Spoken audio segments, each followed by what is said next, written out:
But can do it here. Swinging a drive. Deep center field. Going back is Scott. And that one is gone. This game is tied at 6. Harden drives in. Harden. And it's rejected by Flag. Flag recovers it. Flag driving. He might go coast to coast. Gives it to Nembhard in the corner. Nembhard for 3. Bang! For 3. Ryan Nembhard makes it a 20-point lead. Hands it off. Rodriguez up the middle. Touchdown, Commanders! Rodriguez with the touchdown run. Chris Rodriguez Jr. straight up the middle. Touchdown!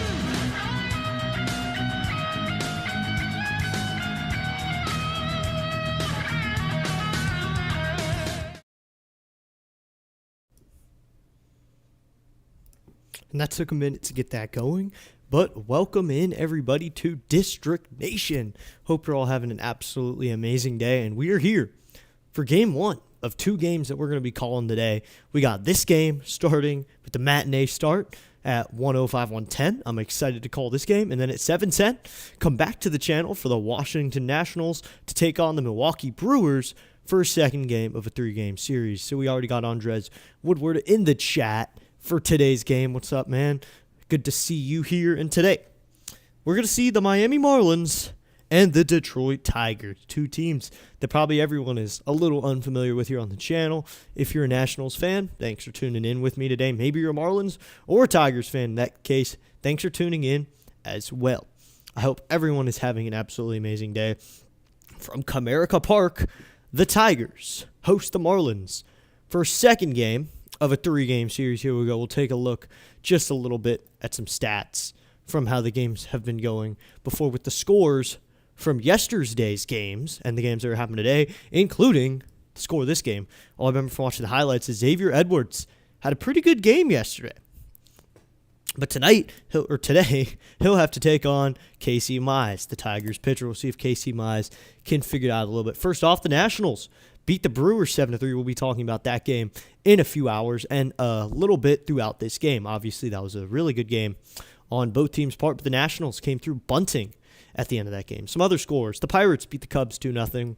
The D-backs beat the Phillies 5-4. The Tigers beat the Marlins 2-0. So this is going to be, hopefully, we'll get some more offense than there was last night. Hopefully we can see some offense. Maybe we'll see more than just, well, we saw 2 runs. I mean, obviously we want more. And if you're wondering, I am a different setup right now. I actually like this setup more. Hope you all enjoy because I'm in a new place. Some more scores. The Angels beat the Reds 10-2. The Blue Jays took down the Twins 10-4. Athletics shut out the Mets at a 4-0 score. The Yankees beat the Reds 5-3. The Giants beat the Orioles 6-3. The Braves took down the Guardians 11-5. The Royals beat the White Sox 2-0. The Cardinals beat the Red Sox 3-2. The Padres beat the Rockies 5-2. The Mariners beat the Astros 9-6. And the Dodgers, continuing to absolutely dominate, beat the Rangers 8-7. I mean, there's a lot to talk about with the scores there. I think for me, even though it's not in this game, the Dodgers score. The Dodgers are absolutely dominating right now. Who's realistically going to take them down in the World Series? Who's realistically going to do that? Who's realistically going to come into that and beat the Dodgers? Because the Dodgers are a really good team. The Dodgers are amazing right now. Who's going to come in and beat them? Because if no one beats them, they have Kyle Tucker, they have Shohei Ohtani. If no one beats them, they're going to three-peat. And we don't want that. So maybe drop in your thoughts. Who's going to beat the Dodgers this year? Who's going to compete against them? Who's going to be that AL team? Or heck, an NL team that takes them down? Take a second here. I've been drinking a lot more water lately, trying to get water down. But the Dodgers, realistically, could three-peat. Who's going to beat them? Put your thoughts down. But I don't know. There's a lot of good options for teams that can beat them, but there's also a lot of good options on who's they're going to lose to. So we're going to get going now with the starting lineup since we're about 5 minutes away from first pitch. Starting with the Miami Marlins, leading off is going to be Jacob Marcy. Marcy's going to man center field. Batting second is going to be Xavier Edwards. Edwards is playing second base. Batting third is Augusto Ramirez. Ramirez is going to do the catching today. Batting fourth, The designated hitter, Liam Hicks. He's hitting .289 with 3 bombs so far in the season. Batting 5th, going to be Otto Lopez, shortstop. Batting 6th in right field, Owen Casey. Batting 7th at first base is going to be Connor Norby. Batting 8th is going to be the third baseman, Graham Polley. And batting 9th is going to be the left fielder, Heriberto Hernandez, wearing number 13 for his squad. And on the mound for the Miami Marlins, it's going to be Jansen Junk. We'll see if he has some junk to throw against the Marlins today. Once again, that's Marcy, Edwards, Ramirez, Hicks, Lopez, Casey, Norby, Pauly, Hernandez with junk on the mound. That's the lineup for the Miami Marlins. Leading it off for the Detroit Tigers is going to be Kevin McGonigal. McGonigal's at shortstop.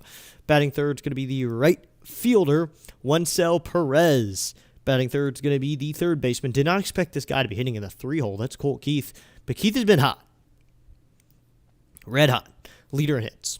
So that's Colt Keith hitting third. Batting fourth is going to be the catcher, Dylan Dingler. We'll see if Dingler brings a dinger in. Batting fifth, the designated hitter, former All-Star Riley Green. Green only hitting .204, trying to find his space. Batting sixth, the left fielder, Kerry Carpenter. Batting seventh at first base is going to be Spencer Torkelson. Batting eighth at second base, Zach McKinstry. And batting ninth, and center fielder, is Matt Vierling. Vierling's been with a couple teams, Philly, and then came over to Detroit through the past few years. That's just a little bit of what he's been doing. And on the mound for them is going to be Casey Mize for the Tigers. That's going to be Casey Mize. He's 0-1 with a 5.23. For her junk, he's 0-1 with a 3.09. Once again for the Tigers, that's McGonigal, Perez, Keith, Dingler, Green, Carpenter, Torkelson, McKinstry, Vierling, with Mize on the mound. That is your starting lineups for today's game. We're about 3 minutes away from first pitch. I'm going to be more live than I usually am because usually I have to watch it locally because I'm a Nats fan and I live in the Nationals area, so I'm watching it locally. But here, we're out of market, so it's going to be good on MLB TV. If you're tuning in, that's how I'm going to watch it. I think it's Tigers TV and something. I don't know the exact names. The Marlins are going to hit first as they're in Comerica Park. They're going to come out first against Casey Mize, who's going to take the mound. He'll face off with Maurice to lead this game off. Marcy, the center fielder. My handwriting was really bad. Hey, Snowman checking in. What is up, Snowman? So I'm going to quickly head over here now. Hey, Snowman checking in. Thanks for coming in, Snowman. So I just need to quickly do this. So that's annoying. So I need to have this on the front. Snowman checking in. Thanks for coming in, Snowman Multimedia. Guys, if you want to see a good channel, check out Snowman Multimedia. Snowman Multimedia is a very good broadcaster. He covers the White Sox as well as some NBA, WNBA. He works in some NFL. He's got it all. I personally love Snowman, and he's got his morning show. So check out Snowman Multimedia for more sports content like you see from other channels. And I need to add him into my channel description where you can find other channels you should check in. But thank you, Snowman, for hanging out, and follow Snowman by hitting that like button and hit that subscribe button if you're new to the channel. Thanks for hanging out with me. We're going to get going to this screen now. Here we go, getting ready to go. As you know, the scores are right next to me, right here. So you can check out some other sports scores. But we'll quickly take a look at what's going around the MLB right now. Is this a Saturday? Got some other scores going on, some matinees, but you also got the D-backs already leading the Phillies 1-0. So that's actually pretty big. That's interesting. How did that happen? And that was Ketel Marte leading off the game with a home run. Good job to Ketel Marte. That's how that game got started. Got Pirates, Cubs, Twins, Blue Jays, Angels, Reds, Mets, Athletics, White Sox, Royals. And then you get the night game starting. Yankees, Rays, Giants, Orioles, Red Sox, Cardinals, Guardians, Braves, Rockies, Padres, Rangers, Dodgers, Astros, Mariners. 49 degrees at first pitch, so a little colder than it was yesterday for Casey Mize to go to work. It's completely clear, though. So this is how Casey Mize is going to work tonight. 10.1 innings this season with a 5.23, a 1.55 whip, 13 strikeouts, 5 walks. Try to get the walk count down a little bit. I think that's probably what his coaches and the front office probably want him to do tonight because that would help the team. It's going to be Marcy leadoff, Edwards, and then Ramirez. Reminder, come back tonight around 6:55 p.m. First pitch is not, it's going to be 7:10 if you want to tune in for the pregame show. Just a little bit early. We got a lot of Nats talk coming in, especially about last night's game with all those bunts. So we'll see how tonight's game gets going. Here we go. Gonna get underway in just a second. We are underway. Here we go. Marcy steps up to the plate.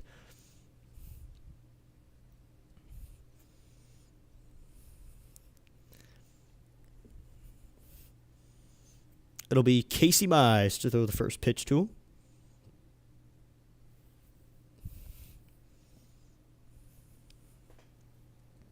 Thanks for tuning into this matinee game as we're just a little bit away from the night game. Right near them is Ford Field, but here we go. Jacob Marcy is going to check up to the plate. He's walking up to the plate. He wears number 87 for his Marlins team. Got a tight end number there. We'll see how he does. Thanks, brother, for the shout-out. Love you and your content also. I'll be on at 8 p.m. Eastern time for Golden Knights and Avalanche. Thank you, Snowman, for tuning in. And you're welcome for the shout-out. Always want to shout you out. Here we go. Gonna get underway here. Casey Mize getting started about a minute late in the wind. First pitch to Jacob Marcy is high, ball one. And we are underway right here from Comerica Park. A minute late at 1:11 p.m. It'll be a 1-0 count. Mize will go into the wind. The 1-0 is high and outside, ball two. And it makes it a 2-0 count now. So we did talk about the walks are the problem that Mize has with those 5 walks in just a couple appearances. We'll see if he can get that down tonight. The 2-0. Marcy takes a fastball right in there, called strike one at 92 miles an hour. That makes the count 2-1. And the walks are a problem for a lot of pitchers these days. Getting that down is really hard to do as well. Mize into the wind. The 2-1. Swinging. He loses his bat as he swings at that one. He swung through it, and his bat went absolutely flying down the right field line, so he'll need a new bat. As the Marlins dugout laughs at him a little bit. It'll even the count up at 2-2. Not a good start for Jacob Marcy so far. Took a hack at that one and absolutely lost his bat. Not what you want there. So it'll be 2-2 now. Comerica's pretty packed tonight. Got a good amount of fans for at least for this afternoon game. So it'll be 2-2. Marlins wearing their black uniforms. Tigers in their home whites. They wore the orange ones last night. The pitch. Called strike 3 with a slider on the outside corner. And that's how this one gets started with a strikeout looking for Jacob Marcy's how we get underway. His batting average was under 200 in the 190s, but he grabs a strikeout there to start this one off. It's now to be Xavier Edwards, the second baseman to hit for the Marlins. Had a triple start last night's game in the 2-hole. We'll see how he starts today's afternoon game. Mize in the wind. First pitch to the open stance, Edwards, and he hits this one out to shallow center, going back his shortstop McGonigal into the outfield, and he makes the catch a little bit into the outfield for out number 2. That's McGonigal, the shortstop. So that's 2 outs quickly by Mize. Go Nationals, even though we aren't playing right now. What is up? Andres Woodward, you were in here before the game started. Thanks for hanging out with me, man. And be sure to tune in at 6:55. We'll have Nats game coverage. Mize will now face Ramirez, the catcher. First pitch. Ramirez swings through a sinker in 93, and it's 0-1. Thanks for hanging out. It's Gustin Ramirez hitting .229 through his first 13 games with 4 RBIs and a .673 OPS. The 0-1. Swing and a miss at a fastball. Top part out of the zone, and it'll be 0-2 now.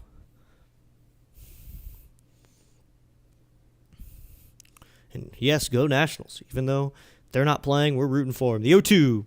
Swinging a fly ball into center field. That's going to drop for a base hit in front of the center fielder Vierling, who will throw it in. So Augustin Ramirez has a 2-out hit here in the top of the first to keep the inning going. So he's at first with 2 outs, and that'll bring him Hicks, the designated hitter for the Miami Marlins. So now I'm ahead of ESPN by just a little bit, but I don't want to jinx it because I know they'll eventually get ahead. So now Torkelson, the first baseman, will hold Ramirez on, and Hicks will step up to the plate. Mize will work out of the set position at the belt. First pitch to Hicks is swung on and fouled back. It'll be 0-1. I'll most likely be somewhere else at that time. Sorry, I can't tune in. That is perfectly fine. Be sure to check your own scores, though. Make sure, because when you follow the games, Andres, they usually win. So, Liam Hicks hitting .289 with 3 home runs, 13 RBIs. He played with Double-A Erie in 2024 for the Tigers. So, he's in their system. He was in the Tigers system. Now he's in the Marlins system. But he's in the Marlins' head. Here's the 0-1, and Mize Hicks takes it in there, called strike 2, top part of the outer part of the zone. So to be 0-2. 0-2, 2 outs, runner on first. Mize sets. He delivers. Outside, ball 1 with a splitter, and that makes it a 1-2 count with 2 outs. Kamara Park, a beautiful park, a lot of bricks around it. Kind of reminds me a little bit of the look and feel of Camden, but they're not too similar. Comerica's much newer as well. The 1-2. Swinging a ground ball. This one might get up the middle. Nope, shortstop McGonigal cuts it off, fires over to first in time for the out, and that'll end the top of the first with a 6-3 ground out. So 2 of those outs are caused by McGonigal, the shortstop. He gets a fly out and a ground out. That'll end the inning. One hit. 1 runner left on. After the top of the first, it's Miami 0, Detroit coming up.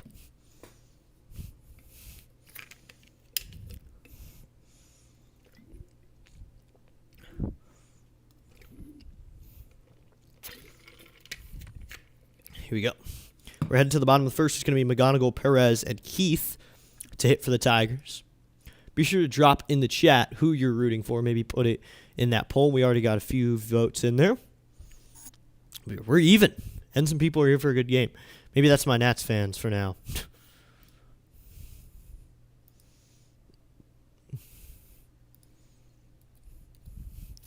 Just looking at the AL Central standings real quickly. The Guardians hold first place at 8-6. Minnesota Twins are at 7-7. Royals are 6-8. The White Sox are 5-9, and the Tigers are 5-9. Well, it's a little bit different, just a little bit different from the NL East standings, where it's Atlanta holds first place. The Marlins have second at 8-6. That's pretty unexpected. We thought their playoff run might be a little Mickey Mouse, but here we are, and they're doing well. So it's maybe not the most Mickey Mouse thing. Maybe the Miami Marlins want to be contenders for a few years, and then the Mets are at 7-7. The Phillies are at 6-7. The Nationals are at 5-8 and last in the NL East. But as we've seen, the hitters are really good. It's just the bullpen. I want to see the bullpen help out the pitchers a little bit. That's all I really want. And I already know who our redirect is going to be just looking at the thing, the Pirates and the Cubs. Dr. DeLay's on it, but that's not till way later. We already got people voting for some extra innings, too. We want the Marlins to lose as Nats fans. That would help us, yes. The Marlins getting on a losing streak would help the Nationals be a little bit better. So this will be Jansen Junk on the mound, 11.2 innings worked, a 3.09 ERA. So wanting the Nationals, if the Nationals want to do well, they need the NL East contenders to not do as well, because they're obviously not going to be the best team in the league. If they want to make the playoff spot, they got to rely on teams like the Marlins, guys who are teetering, like the Mets and the Phillies, to not do well. The Nationals to be able to jump on them. Looks like Jansen Junk's having some problems with his pitch comm. Augustin Ramirez and home plate umpire will come out and help him. Make sure he's okay. Just checking it out. See, I don't see why the umpire goes out for those meetings. What is he honestly going to do to help out the pitch comm? He doesn't even use a pitch comm. I heard my name and I wasn't even yapping. What is up, Dr. DeLay? What is up, Doc? Hey, how you doing? So, Dr. DeLay, also a good source of content. If you want some sports content, head to Dr. DeLay. I was talking about your stream later, Doc. Here's the pitch, and that was low ball 1 to the leadoff hitter, Kevin McGonigal.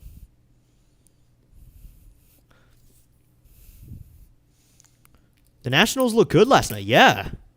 That was a good game for the Nationals.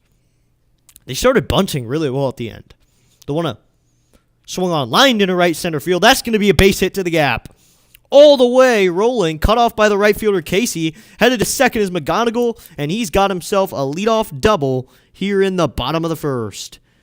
leading off the game with a double, and the Tigers will immediately have a runner in scoring position here in the bottom of the first.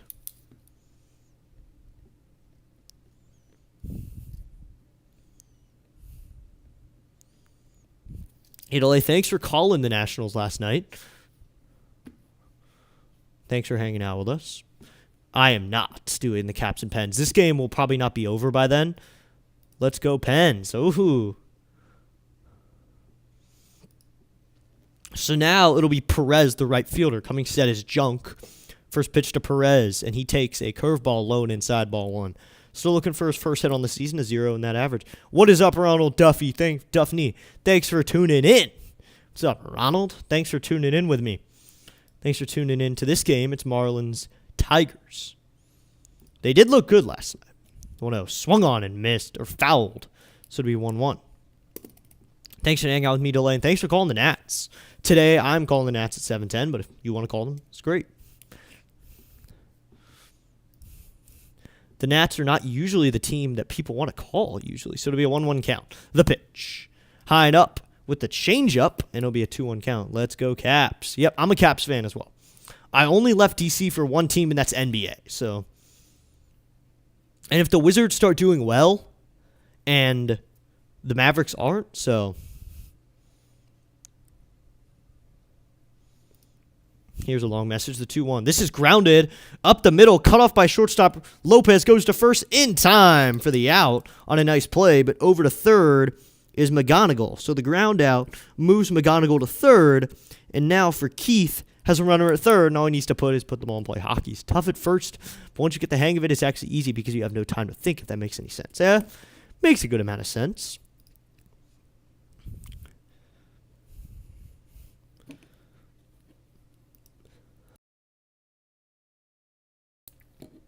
Excuse me there, just had to step off. Swung on and missed by Keith, and it's 0-1. Keith been a hot hitter at 364. If you were probably talking to a Tigers fan, I don't think any Tigers fan expected this guy to be their best hitter. I think he thought maybe Green or Carpenter would be one of their better offensive guys. Junk will step off here. He already has 7 pitches and has a runner at third. My pleasure to call them. Like I said, if you were calling, it's all yours. I want to see your channel grow. Thank you, Delay. Thank you very much for that. So it'll be 0-1, 1 out. Junk sets the pitch, and he lines this one. Left field, that's a base hit down the line. Opposite field. Coming in to score is McGonigal. Keith coming to second, and he's in there safely. Throw cut off, and that's an RBI double for Keith, the third baseman. There you go. Getting it done early. So an RBI double to the opposite field scores Kevin McGonigal. And now the Tigers have a lead, and they got started early last night. They're going to get started early today as well. So Colt Keith gets them going, and that'll bring up the catcher, Dingler. So we'll see Dylan Dingler, who's hitting .270 with 2 home runs, 8 RBIs. So it looks like we're rooting for the Tigers, and the pitch to Dingler, and he grounds this one to the third baseman, Polly. Fires over to first in time for the out, for out number 2. Colt Keith does not advance to third. That was hit to third, so he doesn't go anywhere. He stands at second now with 2 outs. But he has an RBI double in the books already. The Tigers getting started early.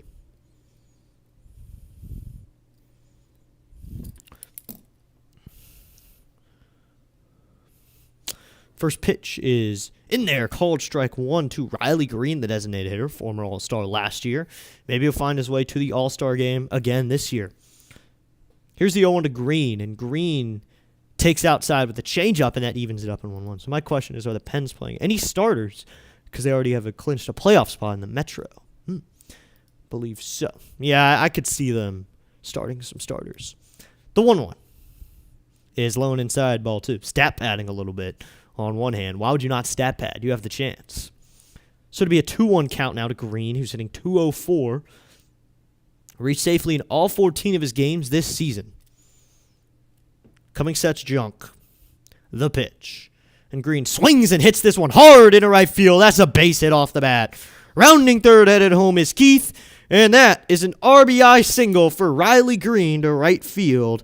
And that ball was smoked. So that ball was absolutely crushed. And that's an RBI single to right for Riley Green to make it a 2-0 game here in the bottom of the first. Well, right back to where we started from. Last night, the Tigers won 2-0. We'll see if the Tigers are going to do that exact same score tonight. That'd be something they would do. I feel like they would be the team to do that. It's now to be Kerry Carpenter, the left fielder. The pitch Carpenter is low inside, ball 1. Any pitchers coming up for the Nats? The offense is there. Just need some pitching. We got this guy, Harleen Susana. I like Susana. I think he's in Harrisburg right now, AA Harrisburg. A very good arm as junk comes set. The 1-0 to Carpenter. Swing and a miss at a sweeper low and inside, and it's a 1-1 count. Harleen Susana throws north of 100. Very hard. He's a starter. Probably going to end up being a reliever, though. Because of his velocity, he doesn't go long into games. I could see in time called by hitter Carpenter. I could see Susana being a very good reliever for the Nationals in a couple years. Maybe this year he debuts. Next year, he starts to do well. 2028, he'll be a very good reliever for this team. Come and sets junk. The 1-1 is low ball 2 with a fastball. It's a 2-1 count. Well, just Harleen Susana's one guy. Another guy, a starter, Travis Sikora. I love him because he has a stint in his windup. He stops it and goes again. So he starts his windup, kind of kicks back his leg a little bit, and then goes to the plate. So those are just two arms I really like for the Nationals. And I think they will be in the MLB soon enough, and they will dominate. Especially Susana. And Miguel Sime Jr., who projects the same way Susana does. The 2-1 is high, ball 3. I'll make it a 3-1 count. Those are just a few prospects I like. But you were right, Dr. Delay. The offense is there.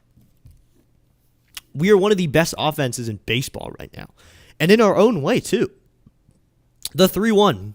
And this one is hit foul opposite field on an inside pitch, and that fills her up at 3-2. The offense is there. It's there, and we're hitting home runs. We're hitting extra base hits. We still have the fight that Davey Martinez instituted last year.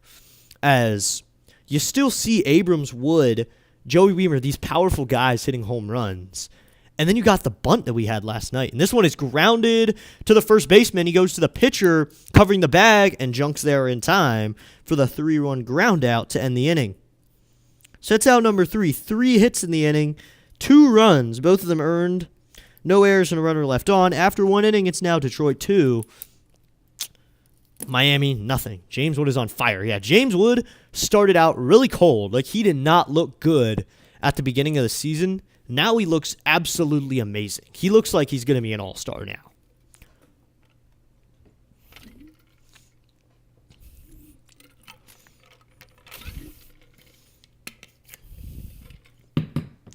Yeah, James Wood is our best hitter right now. Abrams, RBI machine as well. Even Joey Weber's still staying around. And the bunting last night. Wow. We scored in our own little way last night. So, just a sneak peek of what the Nationals will be doing in a little time. I think that's just a sneak peek.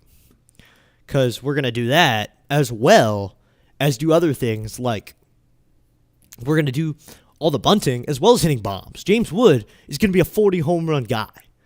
Abrams is going to be a 20 home run guy. All these guys are going to be very good.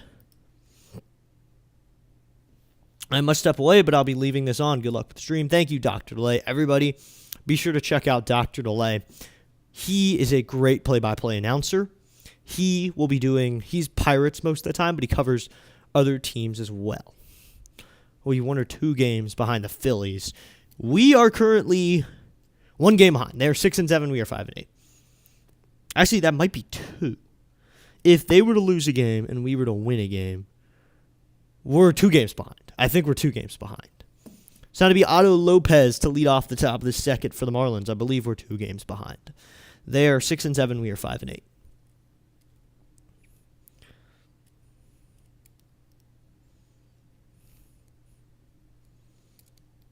Here we go. Top of the second, and the Tigers lead 2-0.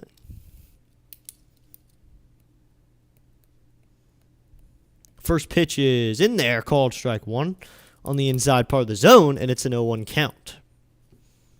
Otto Lopez hitting .313 with a home run, 4 RBIs, 836 OPS. Been a good offensive weapon so far. The 0-1. Lopez crushes this one. Deep left field, going back as Carpenter to the track, at the wall. He had it, and now he doesn't. Rounding second, headed for third, and no, he'll stop there, and that's a double for Otto Lopez here to start the top of the second. So that was an interesting play. Goes to deep left field, and it goes off of Carpenter's glove. He had it, and then it kind of just went out of his glove, but they were probably going to give him a double. He went off the wall. So that's a double to start the top of the second, and immediately they have the tying run up to the plate in Casey, the right fielder. First pitch to Casey is swung on, hit to center field. Under it, though, is Vierling. Ranging over, will make the catch for out number one. Headed to third is Lopez. Throw is wide, so Lopez is there to third with one out. So the fly ball sends Lopez to third, and now Connor Norby will have a runner on third. With a head-to-head tie with Phillies, we have over the Nationals, we should be 2 games behind the Phillies. Yeah. Yes, they are 2 games behind. I thought so.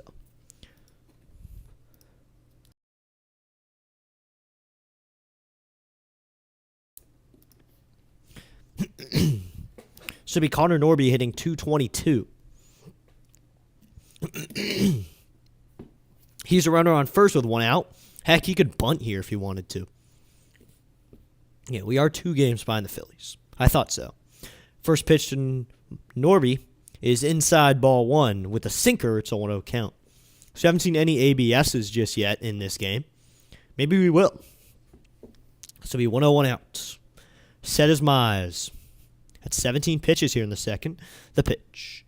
Inside and high, ball 2 with the sinker. It's a 2-0 count.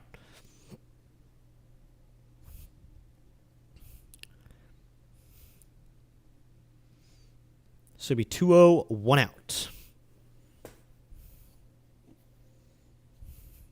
Mize is set. The 2-0 pitch is low and outside, ball 3 with a slider, and that makes it a 3-0 count with 1 out. Lopez is on third after that fly ball.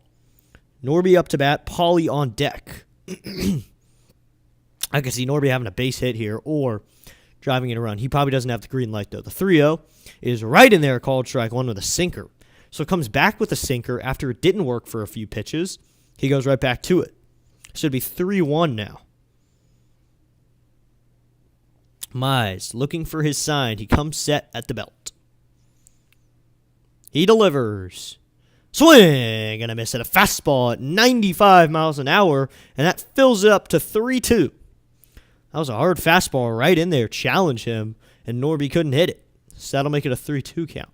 So if you're wondering, Stowers is on the aisle. Kyle Stowers is on the aisle, so he's not here. 3-2 is swung on and missed on a splitter that goes out of the zone, and that's a strikeout for Casey Mize, his second one of the game. His first one was Marcy looking at the beginning of the game. He has strikeout number 2 here in the top of the second. So now there's 2 outs and a runner at third. Good strikeout there by Mize, just going right after him with the splitter. Stay in the zone. Good strikeout there. Thanks to that new subscriber. We're now at 174. Thank you there. So tying outside ball 1. To Pauly, the third baseman. Mize now at 23 pitches here in the second. Doing decently well with that pitch count. Coming sets Mize. 1-0 to Pauly. This one is just high with the slider. It's a 2-0 count. But thank you to that new subscriber. Just made it 174. This is Graham Pauly hitting 179 with 4 RBIs and a 500 OPS. The 2-0 is a slider out of the zone, and that makes it a 3-0 count. That one was high and outside. Right around where the first pitch was, kind of in that same area, looking at the pitch tracker on ESPN. Yeah, they're right around the same spot, so it'll be 3-0. Mize comes set. The 3-0. Right in there, called strike 1 with a fastball. It's a 3-1 count. So it's 3-1 and 2 outs.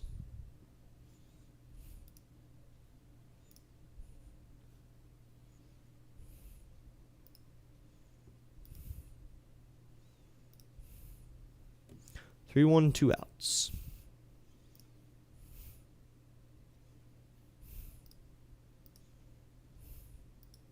Cummings sets my eyes. The pitch. Swinging a fly ball. This one is in a foul ground. Coming over is the third baseman, Keith, and he makes the catch in foul territory for out number 2. Or out number 3, excuse me. Colt Keith makes it for out number 3 to end the inning. So 1 hit at the inning, and they strand a runner at third. Last time they stranded a runner at first, but the Marlins can't get the offense going through 2 innings. Now, it's a 2-0 game. Detroit has the lead as we head to the bottom of the second, and they will hit. Thank you, that new subscriber. We are now 174, more closer to 180. I think probably tonight we'll hit that sort of number. We get a lot more Nats fans for the Nats streams as I do those for the weekend. It's kind of my weekend hobby. Everyone has a thing they do. I think we should get some 135 starts now, or the next start is 220. With the Pittsburgh Pirates and the Chicago Cubs. So we're about an hour away from that game. So that's the next thing coming up. And, of course, both games now are a 2-0. The Phillies are also trailing 2-0. So looks like the Marlins are now winning the poll. Or there's a tie on the poll. Okay. I'm personally rooting for the Tigers here. Because as Andres Woodward reminded me, if the Nationals need to get higher up in the rankings, they're going to need the Marlins to lose. So let's go Tigers. It's going to be Spencer Torkelson, Zach McKinstry, and Matt Vierling to hit for the Tigers in the bottom of the second. Torkelson was a big prospect for a while. I think I actually have his rookie card. So Torkelson was a projected huge prospect, big guy to play first base, and he's done pretty well. He's come into his own, become a decent player. That's what happens to a lot of the prospects. They don't become exactly what you think they're going to be. They're not going to be... When people think prospects, sometimes they think, oh, he's the next Babe Ruth. If he was the next Babe Ruth or Shohei Ohtani even, we'd know. Murakami, there's flashes of a Shohei, but he doesn't even pitch. So to be Spencer Torkelson here in the bottom of the second. First pitch from Junk is inside, ball 1 to Torkelson, and it'll be a 1-0 count. 195 average for Torkelson. Cummings says Junk. The 1-0. That is in there. Called strike 1 with a sweeper. Had a lot of movement on it. It touched the bottom outer part of the zone, and it'll make it a 1-1 count. Cummings set is Junk. The 1-1 to Torkelson is high and inside. Ball 2. That makes it a 2-1 count. 2-1, no outs. Hope you all like the animated Comerica Park image behind me. It's a nice image. Here comes the 2-1 pitch. This one is foul down the right field line, and that makes it a 2-2 count. Last night, the Tigers debuted their new orange uniforms. I don't know what I think of those. They weren't the best uniforms. I mean, Tigers fans were excited for them, but I'm not a Tigers fan, so I couldn't really get excited for it. The 2-2. Torkelson takes a sweeper low in the zone. That'll make it a 3-2 count. It's like when fans come in here and talk about new uniforms. I'll like them, and I'll look up images of them, but I don't appreciate it as much. It's like a fan. Like, I appreciated it when the City Connect uniforms for the Nationals came out last year. 3-2 to Torkelson is low, ball 4, and Spencer Torkelson will draw a walk here to start the bottom of the second inning.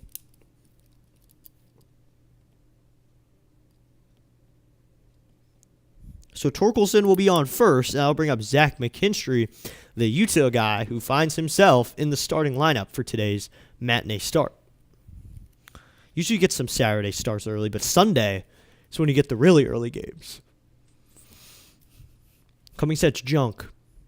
First pitch to McKinstry, and McKinstry takes upstairs the fastball at 92.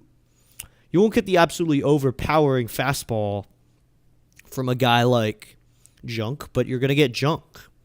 200 average for Zach McKinstry, 1 home run, 5 RBIs. The lefty takes a pitch in there called strike 1, so it's a 1-1 count. What's your record in fantasy? Right now, in my league with personal friends, I'm at 1-0. in my league with you, I'm 0-1. And, oh, Torkelson, McKinstry shows bunt, but then takes it back because it's a curveball low. I am 0-1 in the league with you, and in another league, I'm 0-1. And then all 3 of my leagues for my channel, I'm 0-1. But in one league, I'm 1-0. So, overall, I'm 1-5. So, in 6 different leagues, the 2-1 and McKinstry swings through a slider. It's 2-2. But I know you beat me week 1, but it's week 1. I mean, a lot can happen. This means absolutely nothing. So it'll be a 2-2 count. On deck is Matt Vierling, the center fielder, hitting in the 9-hole. The 2-2. Swinging a chopper up the middle. Shortstop will take it, touch the bag, go to first for a nice double play there. 6-3 as he touched the bag. That turned by Otto Lopez, tagged the bag himself, and then just went to first. So there's 2 outs now here in the bottom of the second. And he'll bring up Matt Vierling, the center fielder, from the right side to face Junk, the righty, in a righty-righty matchup. Coming sets Junk. First pitch to Vierling is in there, called strike 1, and it's an 0-1 count. 0-1, 2 outs. Vierling hitting 167, 1 home run, 3 RBIs with a 5.47. The 0-1 is outside, ball 1, and it's a 1-1 count.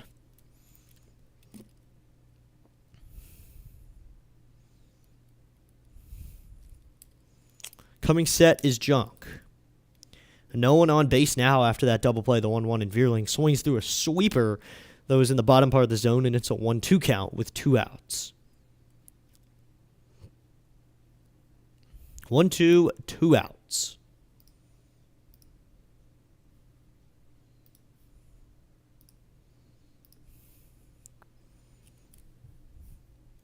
On deck, Kevin McGonigal, the leadoff hitter. The Tigers had a good first inning, so now they get to relax a little bit unless they want to really go hard, and that slider's low and outside, ball 2. They seem a little relaxed now. They got to walk, then ground it into a double play. You'd assume they'd come out gunning even more. Vierling swinging his bat a little bit, and he's ready to go. Junk set at the belt, the 2-2. Swinging a foul back, and we'll do 2-2 again. It's interesting that the Tigers are wearing some regular white home uniforms, and the Marlins are the ones to get to wear the alts. They're wearing some black alternate uniforms. Previous manager of the Marlins was, here's the 2-2, and that's swung on, fouled back. Forgot, his name just slipped from my mind. I swear. This guy's... Hate when that happens, when you have a thought going and then it completely slips from your mind. Don Mattingly. There you go. Don Mattingly, previous manager of the Marlins, the 2-2. Swinging a ground ball. This will be cut off by the second baseman, Edwards. He goes to first in time for the ground out to end the inning. Don Mattingly, previously the manager of the Marlins, he now coaches with the Phillies. So it's 2-0 after 2 innings. We will take a quick break. Be back in just a moment. We'll be back with the 3rd inning and more baseball. Coming up in just a moment. We'll be right back.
We're back as we get going for the top of the third. Going to be back in just a minute.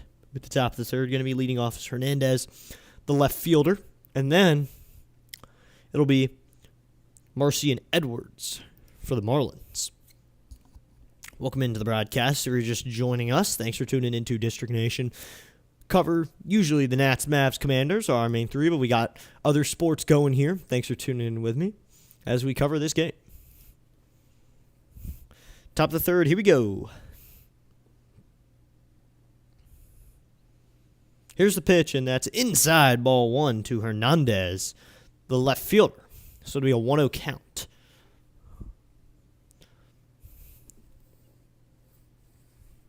So it'll be 1-0 with no outs. The pitch is high and inside ball two, so it'll be a 2-0 count. Heriberto Hernandez hitting 125, no home runs with 5 RBIs, 431 OPS. He has a stolen base this season. Just a little nugget on him. The 2-0. Hernandez swings and grounds this one up the middle, cut off by second baseman McKinstry. He bobbles it, and it gets away from him. And that will put Hernandez on first. We'll see if he gets a hit for that.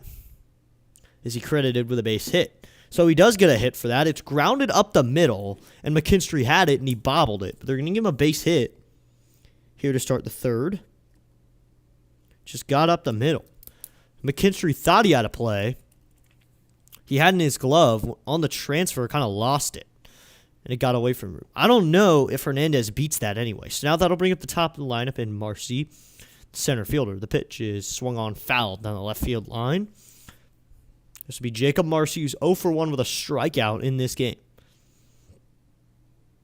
As I mentioned, he wears a tight end number 87. You don't see a lot of center fielders wear that. But baseball doesn't matter as much. The 0-1. Going to be fouled off, and it'll be 0-2 now.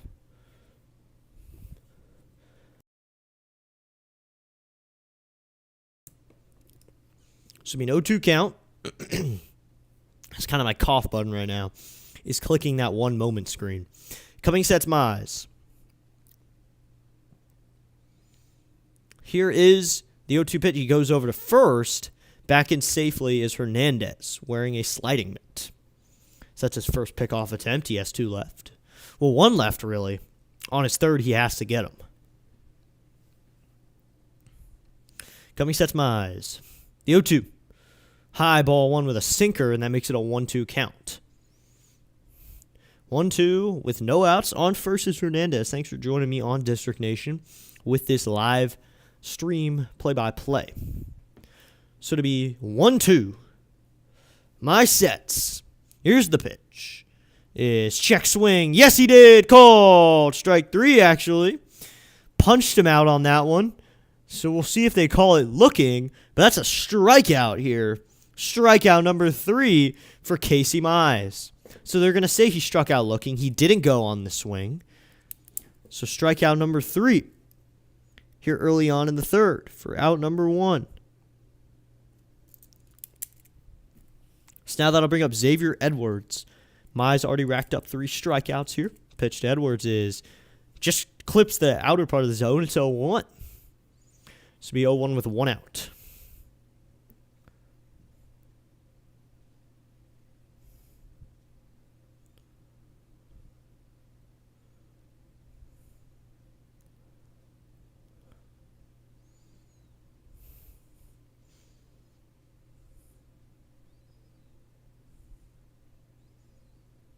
Oh, 1, 1 out. Mize comes set. Here's the 0-1 to Edwards. It's low. Going to second is the runner Hernandez. He's in there safely with a stolen base. So Hernandez swipes second with 1 out. Probably trying to avoid the inning-ending double play.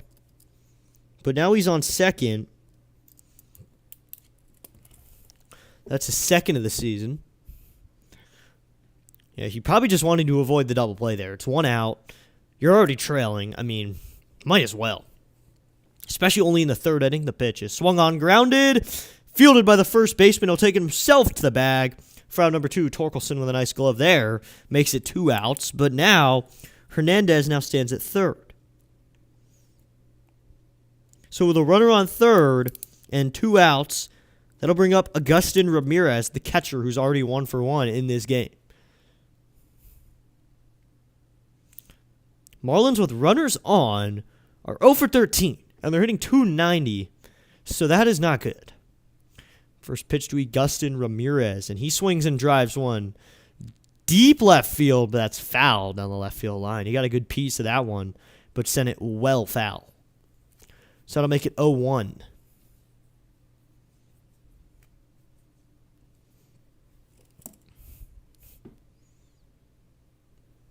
0-1, 2 outs. Coming set is Mize. The pitch is swung on and missed on a sinker on the outside corner, and that makes it 0-2. Strikeout here would be huge for Mize. Or just an out in general. Get any sort of out. So it'd be 0-2. That was a hard swing there by Ramirez. The 0-2. High ball one with a fastball, and that's a 1-2 count. That was a chase fastball right there. He wanted him to hack at a bad pitch, a really bad pitch, too.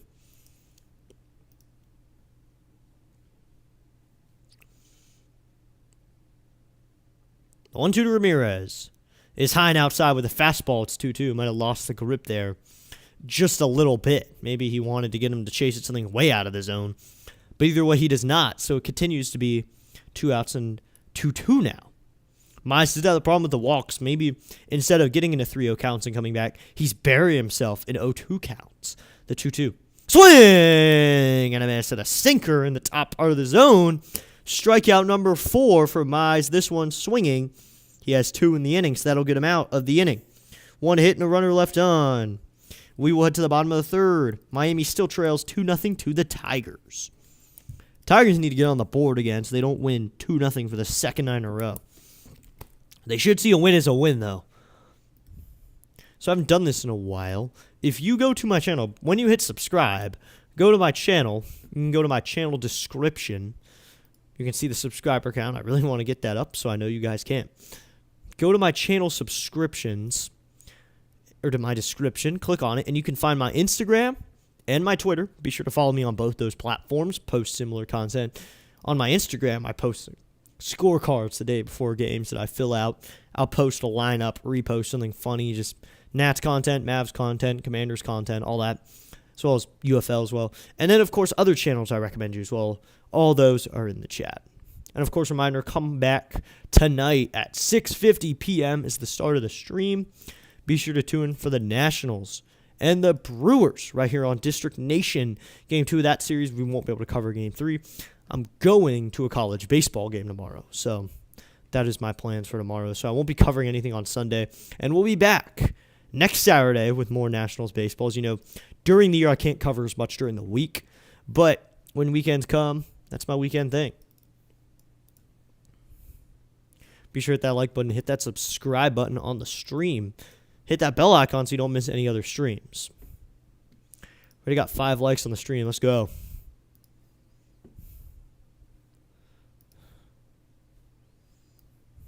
But be sure to come back at 6:50 p.m. Eastern Standard Time, or whatever it says for you, and tune in to District Nation. So it'll be the top of the line for now, and Kevin McGonigal for the Tigers.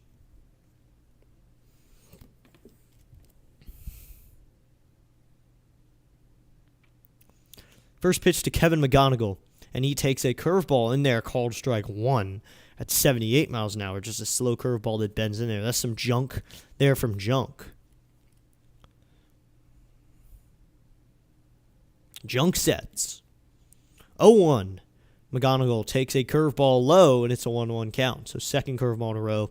That one hit 80, but second slow curveball in a row he tried to use.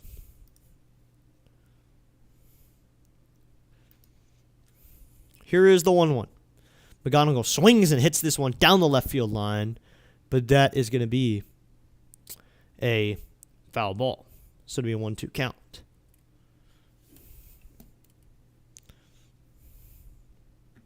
1-2, no outs. McGonigal trying to find his way back on. Back in the first inning, he doubled to right and later scored on the Colt Keith single. Comerica Park in a nice area with tall buildings all around it. So in a nice area. The 1-2. High ball 2 with a fastball at 93. Junk just going at him with a fastball there. And it's a 2-2 count.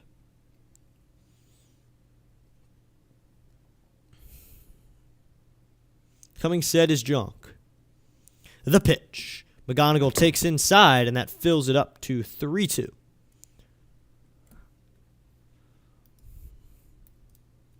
So 3-2, no outs.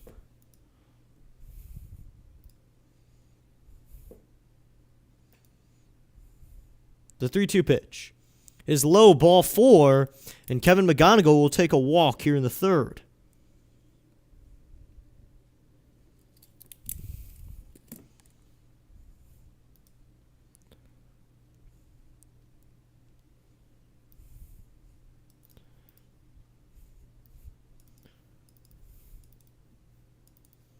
So now it'll be Perez, the right fielder, to hit.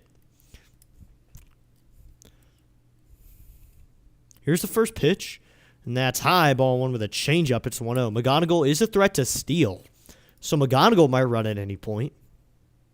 I could assume he's going. And Wencel Perez probably won't lay down a bunt. He's still looking for his first hit, though, here in the 2-hole. The pitch is low and inside, so make it a 2-0 count on the sweeper.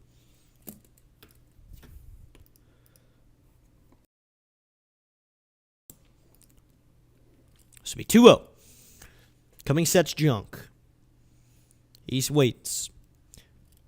Here comes his pitch to Wencel Perez, the pitch. And Wencel grounds this one foul right in front of the catcher. So it'd be a 2-1 count. 2-1, no outs. McGonigal stands at first. On deck is Colt Keith, the third baseman, who drove in a run on a double. Excuse me, I said single earlier. It was a double.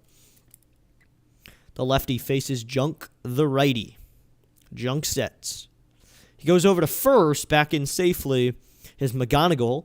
So now only one left until the runner can freely go. I'm assuming McGonigal is going to be gone at some point. I'm just going to go out and say that as an assumption. Don't quote me, because it may not happen, but I think he's going. The 2-1. Low ball 3, so to make it a 3-1 count. Junk's starting to lose it control-wise. Still working, though.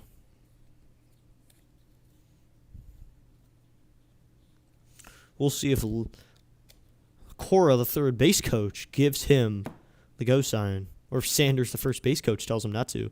That is in there. Called strike 2 on the low part of the zone. And that fills up the count to 3-2. So it's 3-2, no outs. Now he'll be going. Because it's a 3-2 count. The 3-2, swinging a fly ball on the infield. He has to get back. This one will be caught in foul ground by the first baseman, Norby, for out number 1 in the inning. So, luckily, it was really high in the air, but McGonigal was headed to second. So, he had to start running back immediately, and luckily, he got back to first in time. So now there's only one out, and he's still at first.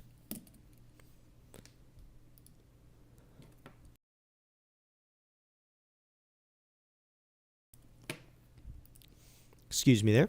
The pitch is low and called strike 1 on the fastball to 1. Thought that one wasn't in the zone, but it is.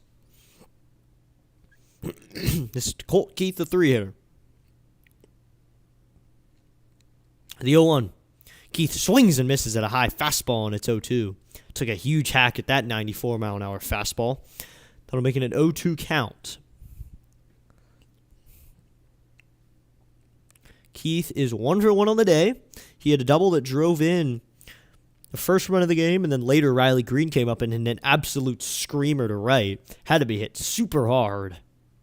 And now it's a 2-0 game because of those 2 RBIs.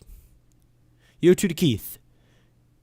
Just inside, but looks like Moore, the home plate umpire, will take a step back and turn the ABS system on. So, ABS challenge by the catcher, Ramirez. We'll see where the pitch was. We'll see it. It's about to come up on the screen, and here we go. And it's there! Called strike 3. Such strikeout looking. First strikeout of the game for Junk, the pitcher. Strikeout number 1. And Colt Keith is sat down on 3 pitches after the ABS challenge. That's good. You can't get mad at it now. That is an accurate call. That was called strike 3. So now there's 2 outs, and that'll bring up Dingler, the catcher.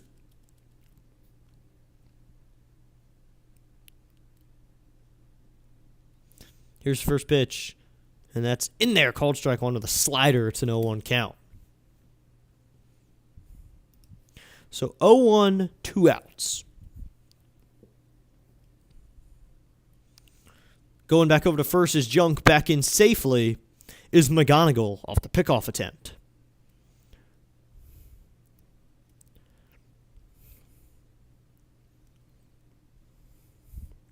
Coming set's Junk.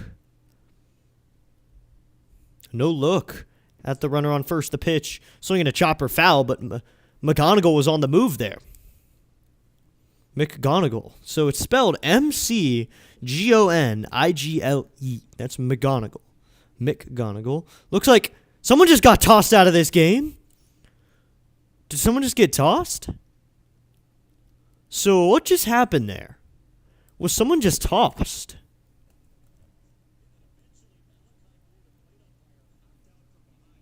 I think someone just got Malachi Moore. So there's interference.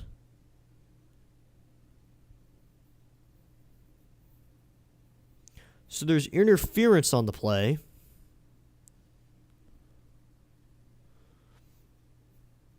So he called interference. I'm wondering what they get. Does he go to first? I think the hitter gets first base. Yes, he does. Riley Green swings through that fastball. So interference. Don't see that a lot. Catcher's interference sends Dingler to first and will bring up Riley Green. Over to second is McGonigal. So on the backswing, he hit the catcher. Here's the 0-1 Green. Green takes a slider in there called strike 2. Wow. So catcher's interference gets Dingler over to first. Here's the 0-2. Green takes a slider low and inside. That makes it a 1-2 count. You don't see catcher's interference a lot.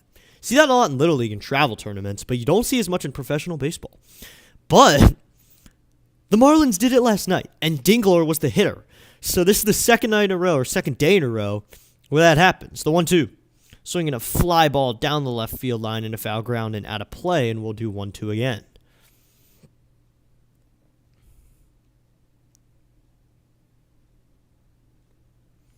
Riley Green hitting .218 with a home run. 7 RBIs and a 5.97.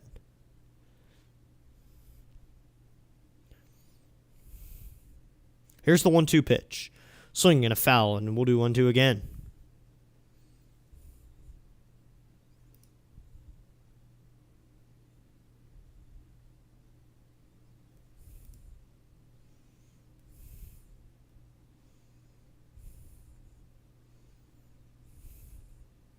So here we go. Coming set. The pitch is low ball 2. Gets away from the catcher, and each runner will advance up a base. So I'm assuming they're going to go pass ball here. I don't know what though.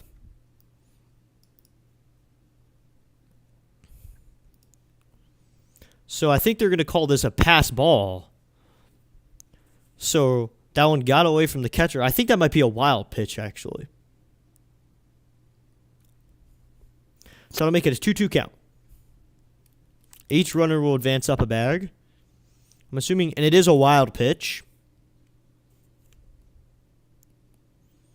Sends them each up a bag. The 2-2 to Green, and Green swings and fouls it off on a pitch low and inside. It continues to be 2-2. So each of them advance, and now they're both in scoring position. Dingler at second, McGonigal at third. 3-2. Or 2-2, 2 outs. Bottom of the third inning. A chance to really open this game up for Green. Green swings and grounds this one fouled on the first baseline. And we'll do 2-2 again.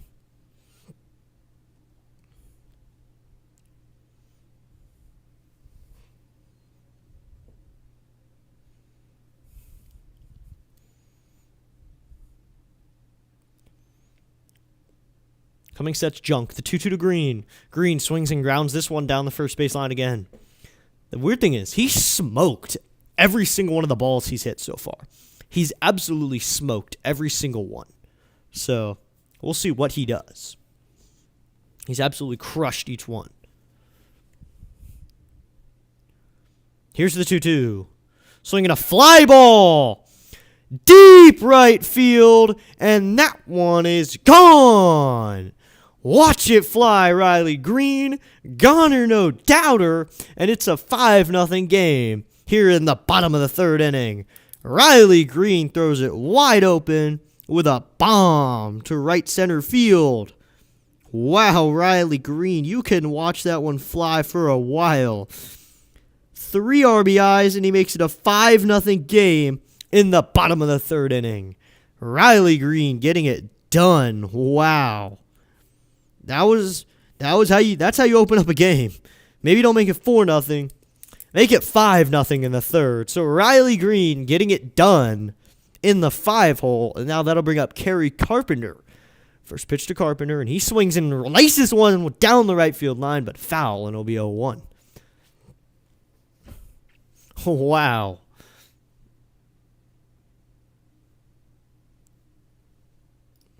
That one was crushed.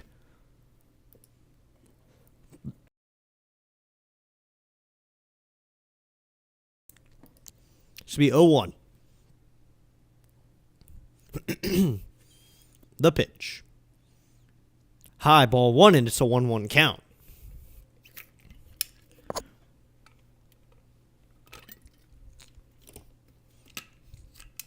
So that one was absolutely crushed by Riley Green. Absolutely demolished, of all words. The 1-1. This one is lined to right field. That's a base hit, and he'll get to the corner. Casey will field it off the wall. Rounding first, headed to second is Kerry Carpenter, and he's got himself a 2-out double here in the bottom of the third. So the Tigers' offense continues to play well, and now there's a runner on second with 2 outs.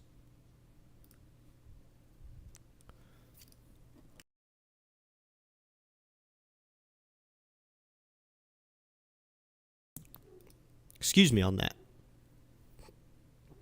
So now that'll bring up Spencer Torkelson, the first baseman.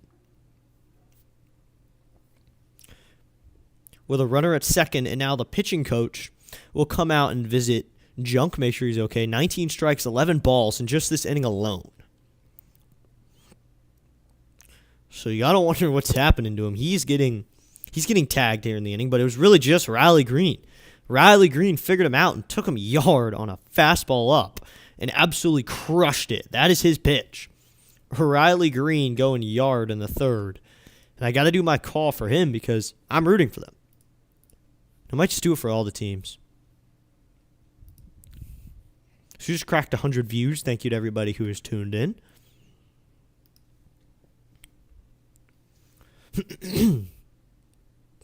$19 pitches in the first, 18 in the second, 30 in the third. First pitch is low ball 1 to Torkelson with a changeup, and it's a 1-0 count. 1-0, 2 outs. Here's the 1-0 to Torkelson. Torkelson takes a slider sweeper that bends into the zone, and that makes it a 1-1 count. Somehow that one finds the zone. I think that one was touching. They just showed the replay.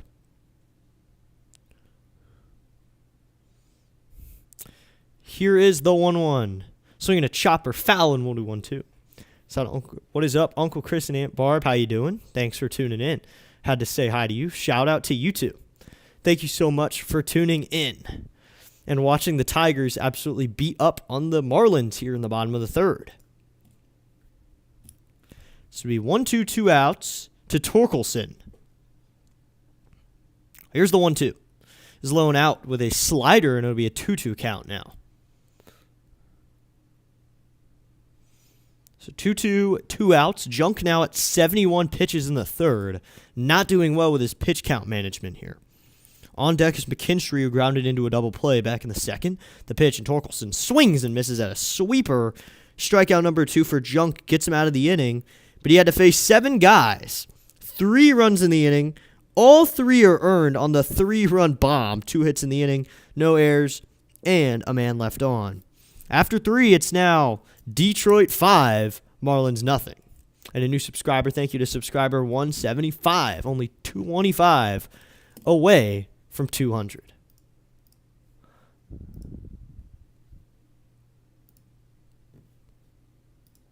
So we're getting going here to the fourth. A 5-0 lead now for the Tigers after that Riley Green bomb. Riley Green showing the power he has.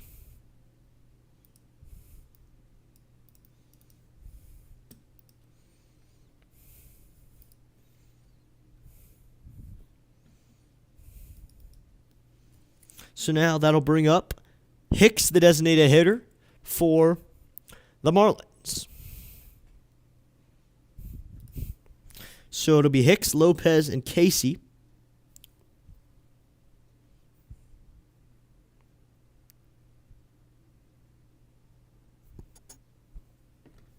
So now 175, only 25 subscribers away from the 200 mark. Then we have gained more subscribers in 2026 than we did in 25. So if we just get a little over 200, that'll be the number.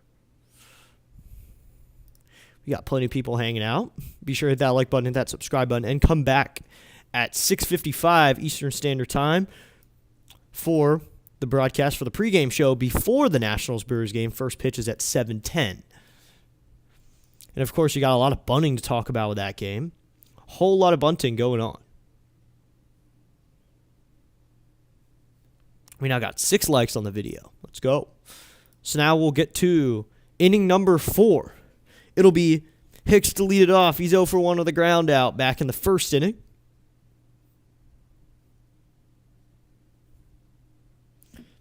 Liam Hicks only hitting .282. The first pitch is high, ball 1. He has 3 home runs, though, 13 RBIs. Hard to believe this Marlins lineup is second place in the NL East.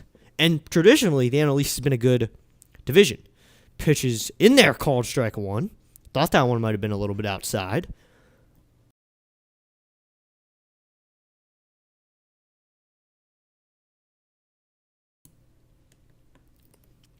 So now it'll be a 1-1 count. Here's the pitch. Swinging a line drive into center field. That's a base hit for Liam Hicks to start the 4th. So Hicks will stand at first. He's got himself a knock to start the 4th inning.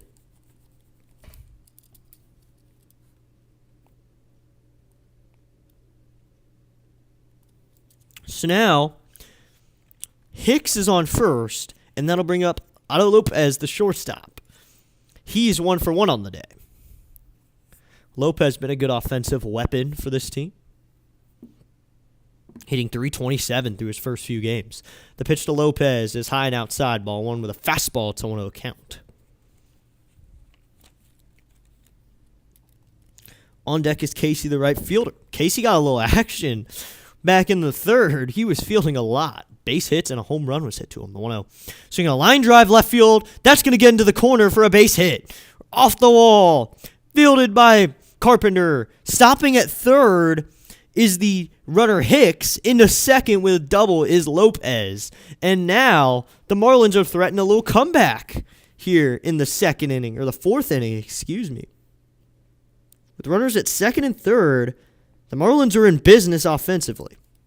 You know, if the Nationals can come back 5-0 or 7 runs, anything can happen, even a 5-0 comeback.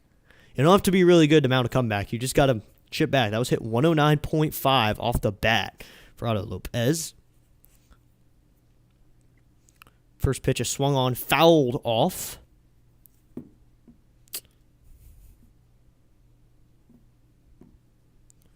This is Owen Casey up to the plate. He's hitting .297, 2 home runs, 12 ribbies. People are starting to drive in runs like Abrams was, but Abrams still at the top. The RBI leaderboard. The Owen Casey, and he flies this one down the left field line. But that's foul, and it'll be 0-2 now.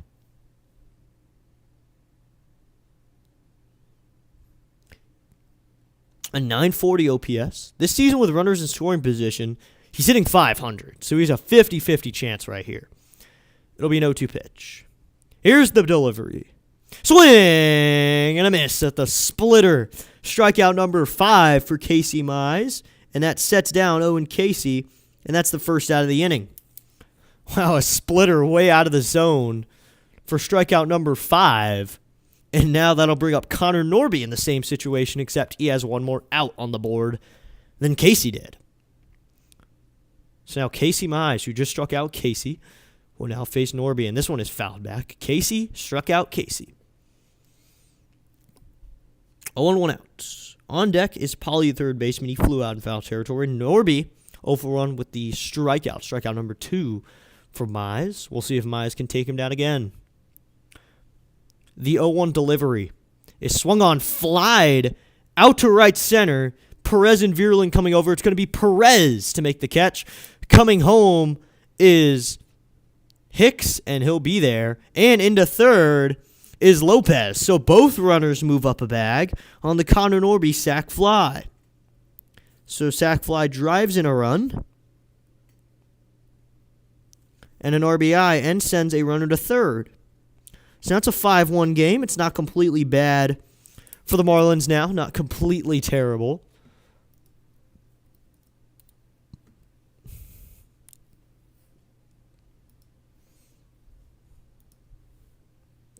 Here's the pitch. Swinging a fly ball. This one is into foul territory's first baseman Torkelson, and he makes the catch in foul territory. So that'll end the inning. 3 outs in a row, but a run on the board. 1 run on only 2 hits. 1 man left on base at third, and now it's a 5-1 game as we head to the bottom of the 4th inning.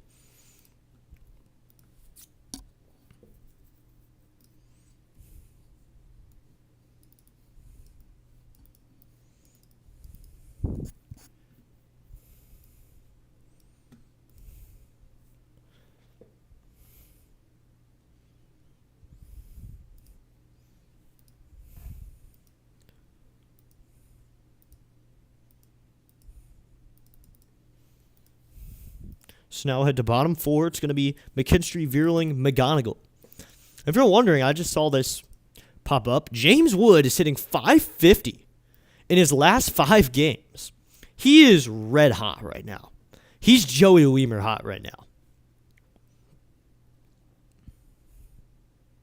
So that is going to be what we'll see tonight. So tune in tonight to see if James Wood can continue the hot streak. He's going to be facing similar outings. And this week, I won't be able to call it, the Nationals are going to be facing Skeens this week. Don't know what day it's going to be, but the math says Skeens is pitching this week, and that's scary. That is legitimately scary, and the Nationals are going to face the best pitcher in the league. But this is a good matchup. This is a guy that's a good pitcher, beat a team of all-stars in March, and now he faces off with the Nats, who are scrappy, but also show power.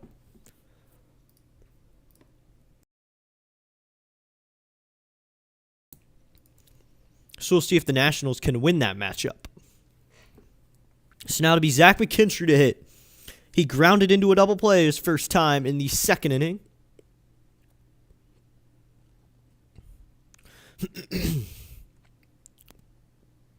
I guess the Tigers were presented their Silver Slugger Awards today.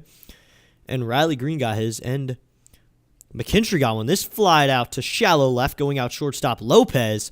He'll make the catch into shallow left for out number 1. Sets out number 1, and that'll bring up Matt Vierling, the center fielder. He's 0-for-1. He grounded out after McKinstry grounded into a play. That 2nd inning was very uneventful for the Tigers offense. Drew a walk, got a double play, and then grounded out. So nothing happened there. But the 3rd was eventful. They had 3 runs off the Riley Green bomb. First pitch to Vierling is in there, called strike 1, but that is very low and outside. Vierling said something to the umpire, but he called it a strike. So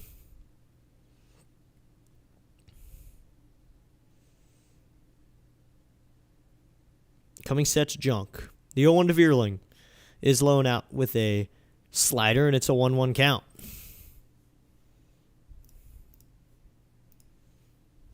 One out. Here's the pitch. Swinging a fly ball. This one is out to foul ground. Going over his Norby into foul territory, and he makes and he does not. He had it, and then he dropped it. Connor Norby had the out there, and then he drops it. So that's a 1-2 count. Just a long strike there to make it a 1-2 count. He had it, and then it just dropped out of his glove. So it'll be a 1-2 count now. Not the best outcome you'd want. Probably not any outcome you'd want. I don't think any outcome they saw was Vierling not catching that. He was turned around, though, so that was a tough play to make the 1-2. Swung on, fouled straight back, and we'll do 1-2 again. So he just called an error on a foul. So I didn't even know you could have that. An error on a foul. Okay, so I'll just make a note of it. That there was a foul. Even though, I don't know. Swing and a miss. Strikeout number 3 for Junk. So I did mark that there's an error on that play. I don't know how you mark that, but I just put in E3 and then parentheses F. But now there's 2 outs because there's a strikeout. I don't know why they give him an error, though. So now to be Kevin McGonigal, he's 1 for 1. This pitch is fouled back and we'll do 0-1. Picked up another Nationals player in fantasy. If it's not Wood, then I don't even know. I have Abrams, Wood, and Lyle in most of my leagues. Picked up another. Wonder who it is. Who is it, Andres Woodward? Who did you pick up? Here's the 0-1. Swinging a fly ball. Foul ground. Heading over his third baseman, Paulie, to take a look. But that one will get out of play. He cannot make the catch.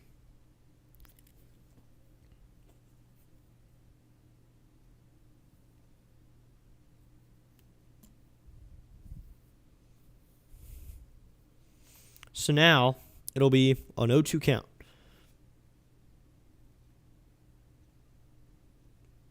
Here's the pitch, and that is low. So now it'll be a 1-2 count.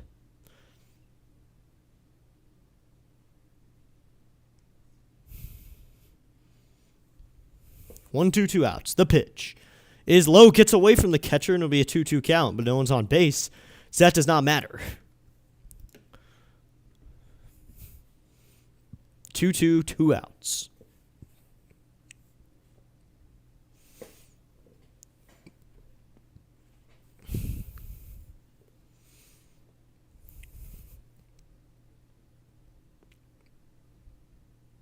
Ooh, Pure Gentleman Sports is in. What's up, PAS? So here comes the 2-2 pitch.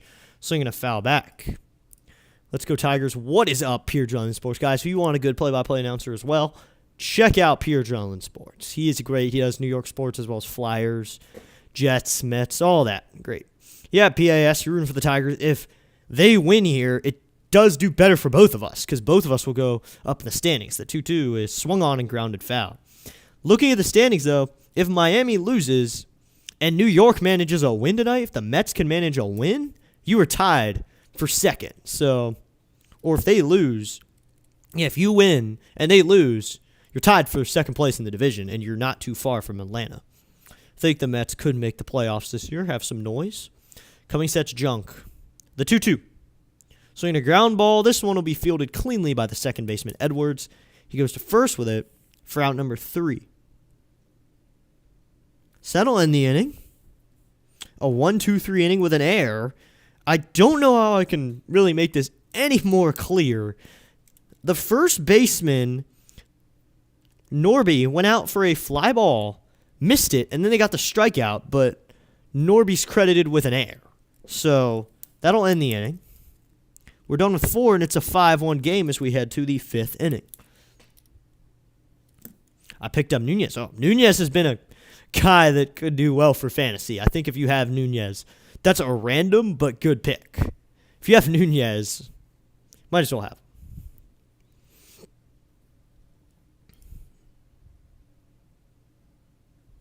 Yeah. P.S. Maybe just might be rooting for the Tigers in general, but there's a lot of, if they do well and the Mets do well as well, then Mets can find themselves in second place by the end of this weekend. We're very early on in the season, so anything can happen from here. It's going to be Hernandez, Marcy, Edwards for the Marlins in the 5th.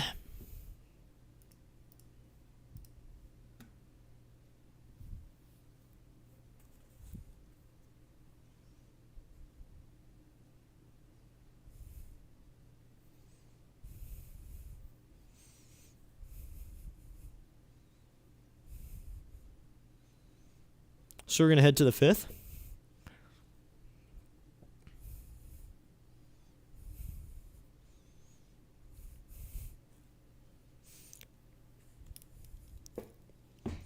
Mize should be back out there for the 5th inning, try to become the pitcher of record, at least get him a win. He still is empty in that category. Neither pitcher has a win this season. Junk is 0-1, and Mize is 0-1.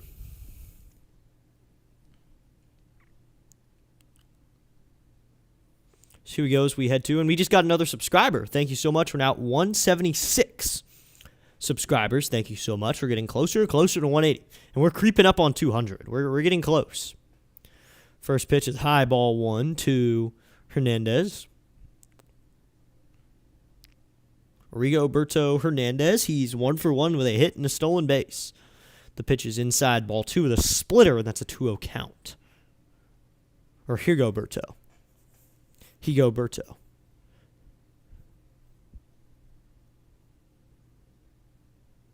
Here's the pitch. Hernandez takes it in there, called strike 1 with a slider. It's a 2-1 count. Didn't think that one was in the zone, but I guess it is. Good steal for them.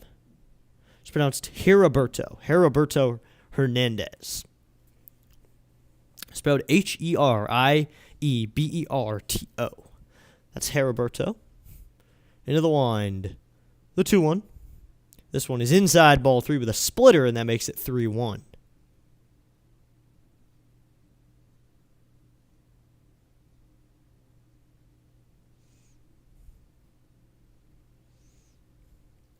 Here comes the 3-1 pitch. That is low, ball 4, and Hernandez works himself a walk here in the 5th inning.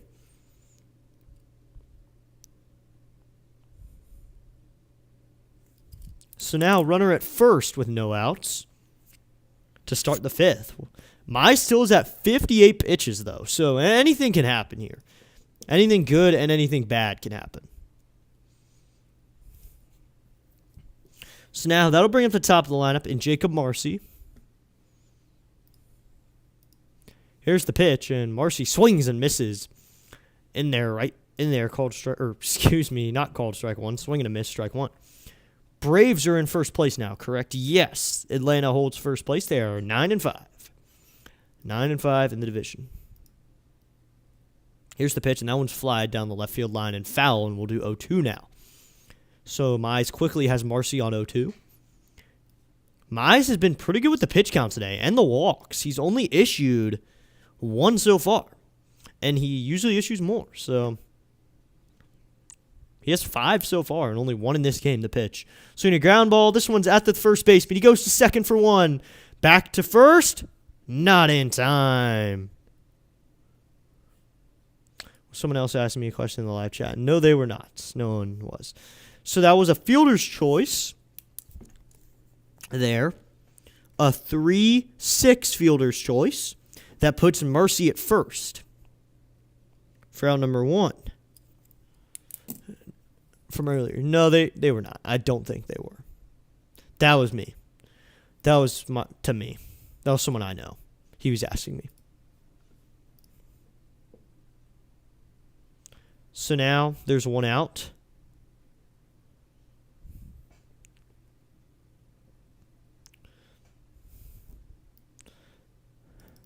Mize has a chance to be the pitcher of record today if he just gets 2 more outs. But pitcher of record does not mean win. You don't go 5 and you're winning and you get the win. You got to win the game first.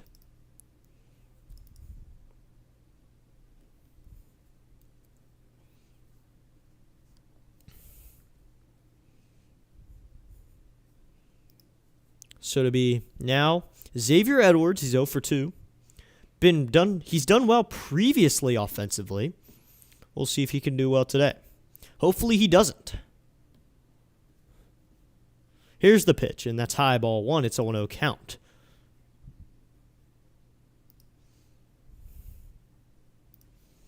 Okay, I didn't want to leave them hanging. If so, yeah, they was asking me a question. Coming set is Mize. Here's the 1-0 pitch. Swinging a fly ball to left center field. Left fielder Carpenter will make the catch for out number 2. I was hit a little bit into the gap, but Carpenter only had to range over a little bit. I meant to say so there. Yeah, I assume so. No pun intended there. So it'll be 2 outs now. And that brings up Agustin Ramirez. He's 1 for 2 with a single and a strikeout. Strikeout here would be pretty big, too. Any situation a strikeout would be big. Because a strikeout in general is big. Mize will go over to first, not in time. Back in safely is Marcy.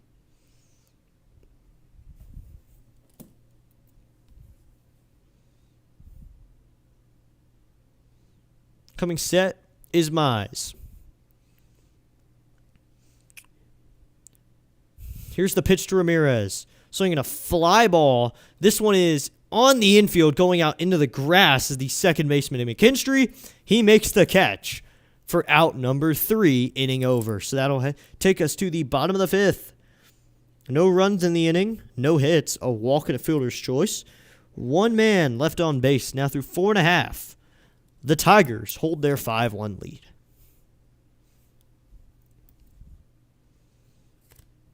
So now the Cubs should have gotten going.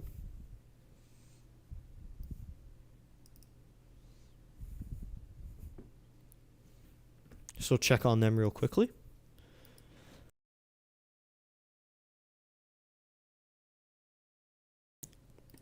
We'll check on the Cubs box score. I heard Williams is starting to practice pitch in Florida. Oh, that's good. Good to see Williams back up and in action. We could use a guy like Trevor Williams, maybe. But that's a maybe. It's not that much needed. Pirates and Cubs just got underway. They're at 0-0 in the bottom of the first. And the Phillies are now beating the Diamondbacks 4-2.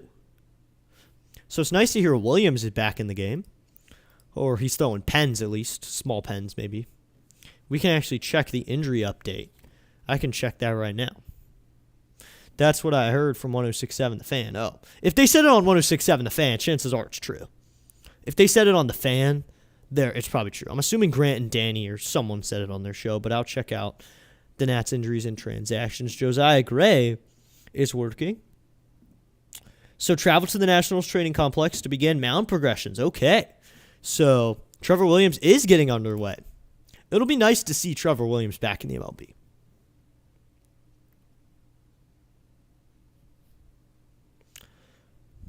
So for the bottom of the 5th, it's going to be Perez, Keith, Dingler for the Tigers.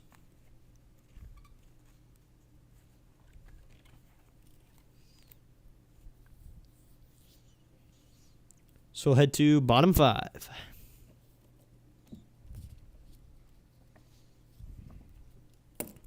Five-1 lead for the Tigers as we head to the bottom of the 5th. That's a good source for knowledge. If you need a good source for Nats knowledge, and that's outside ball 1. If you need a good source, go to 106.7 The Fan if you're in the D.C. area. You can get it. 106.7 The Fan. It's an FM radio station. Very good for Nats updates. They do radio shows all day long. Probably going to end up listening to them today. The 1-0 is low ball 2. It's a 2-0 count because I have some time in between the games. Either I'll get a good meal in, but I don't think Grant and Danny do a show on the weekends, though, and that's my favorite show on there. They talk everything, Caps, Nationals. They even talk some Wizards. They talk a lot of Commanders, and that's in there called strike 1, low part of the zone. Junk back out here for the 5th with 88 pitches on his pitch count. He sets the 2-1. Swinging a ground ball. This is going to be played by the second baseman. Edwards goes to first for out number 1 here in the 5th inning. Sets out number 1, and Perez is retired, and that'll bring up the third baseman, Cole Keith. Tomorrow's starters for this match will be Sandy Alcantara versus Tariq Skubal. That'll definitely be a good matchup. If I find a streamer who is covering that, I will send you guys a link because that's a good matchup. Yeah. And maybe you're local to Detroit so you can watch it. Here's the first pitch to Colt Keith, and he takes in there called strike 1. Thought that one might have been a little high, but they'll give it to him, so it's an 0-1 count. Yeah, if you need good Nats knowledge, though, and sports coverage in the D.C. area, 106.7 The Fan, and they also air Nationals games. The 0-1 is in there called strike 2. So during the week when I can't call, head over to 106.7 The Fan. And this summer, I'm hoping to start something like that where I have talk shows and people can come on and talk. This will be 0-2, 1 out.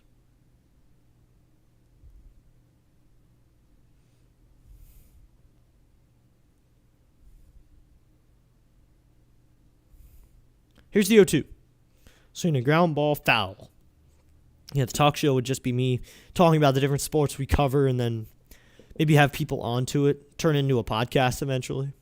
Have it live stream and recorded either way. This will be 0-2, 1 out. Coming set is Junk. He's now at 92 pitches. The 0-2 swinging a ground ball, foul down the first baseline, and we'll do 0-2 again. We're done with 4.5 innings. It looks like we got John King in the bullpen for the Marlins. He's a lefty. 0-2, 1 out. Pitch is low, ball 1, and it's a 1-2 count.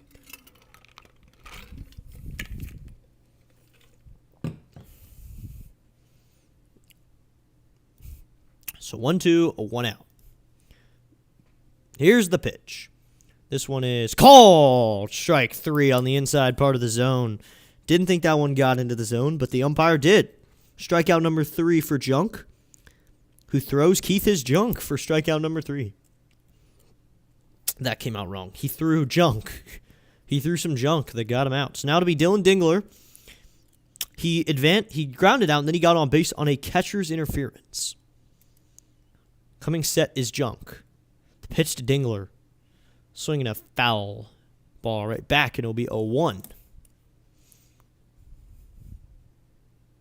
Yeah, so on 106.7 The Fan, from, I think, something like 11-2, they got B. Mitch and Finley, who talk a lot of football. And then Grant and Danny take it from there to whenever the Nats game starts.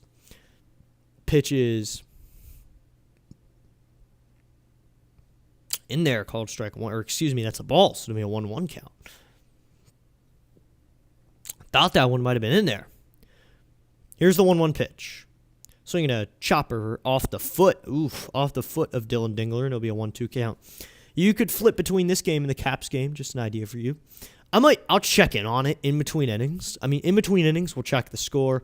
I'm not the biggest Caps guy, but I'll check in for you. Now, Junk at 98 pitches. I'll check in for you, make sure you get your update. They start at 3:30. I will check in on it. The 1-2. Swinging a chopper right up the middle, off the glove of Junk. He made a great behind the back play and goes to first. Wow, what a play. Almost made, and that's a 1-2-3 inning completed. Wow, so he tried to go behind the back.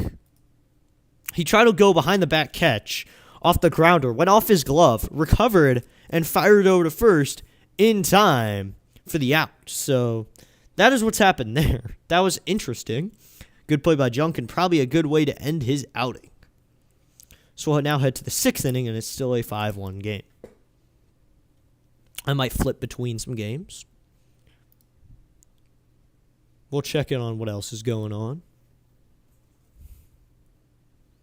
Not too much going on. DJ Hers has just been updated. He threw a bullpen. I'm assuming DJ Hers will be sent to the bullpen at that point. I'm wondering, why didn't we keep Andrew Alvarez in the big leagues? Andrew Alvarez, I'm going to go here because I can talk about it. Andrew Alvarez of the Washington Nationals was a good pitcher. I don't know why he was sent down. Andrew Alvarez is now the pitcher of the week, or whatever they have down there. There's a award for pitcher of the week. He won it week 1. Alvarez is too good to be in AAA right now. Andrew Alvarez should be in Big League DC, not AAA Rochester. And we now ask, where is he? He's in AAA Rochester. I think he should be in DC. That is my opinion, but I think he should be in DC. That'd be the best place for him because he's a good lefty. Maybe he doesn't throw as hard as the guys up in the big leagues, but he's a good pitcher. That's all that matters. He's a great pitcher. I think Casey Mize may be done here.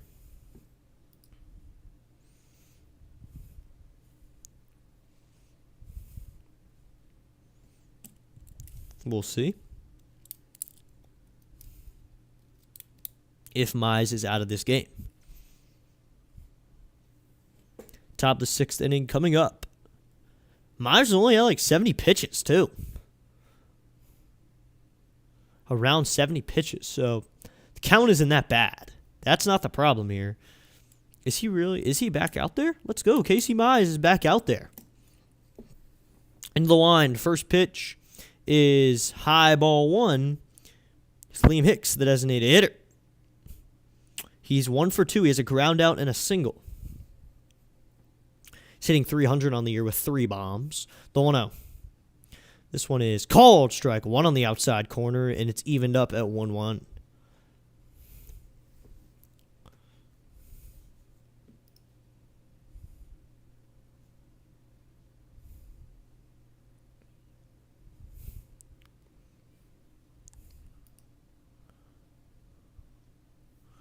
So now it'll be a 1-1.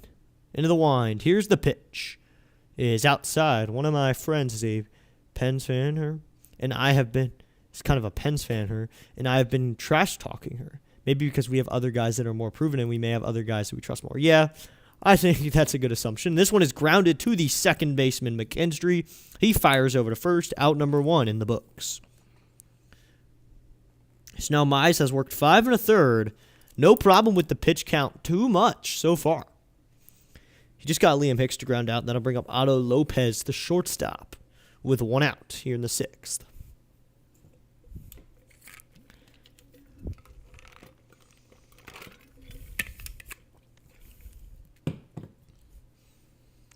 Mize will go into the wind.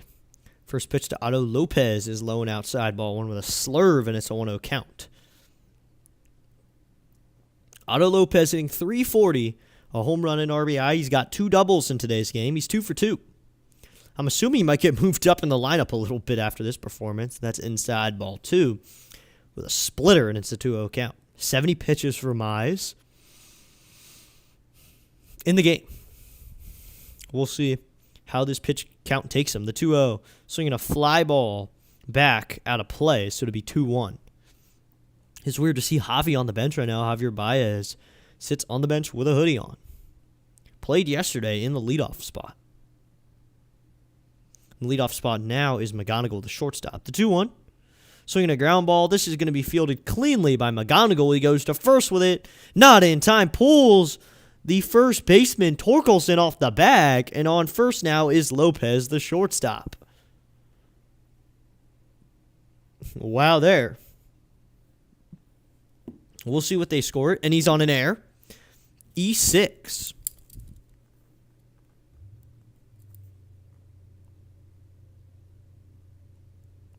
So now he reaches on an air. Not a hit there. I don't know if it counts to his count, so if he's 2 for 3 or 3 for 3. But he reaches on an air with 1 out. Here's the pitch, and this one is flied out to deep right center field by Casey, but the right fielder Perez gets under it to make the catch for out number 2. Retreating back to first is Otto Lopez.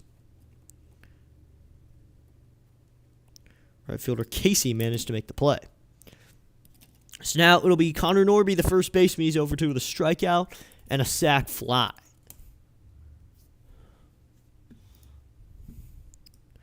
I like to check up on the DC Defenders, see how they did. They were winning pretty handily when I was watching it before the stream got started. Mize into the one, or he sets and delivers. This one is flied down the right field line. Deep down the line, Perez playing it into the corner. He can't make the catch. Do they call it foul? Round third, scoring is Lopez, but they're going to call it a foul ball. I think they're calling it a foul ball. Perez is waving his arm saying it's foul. A lot of fans agree with him. I think we're going to get a challenge here.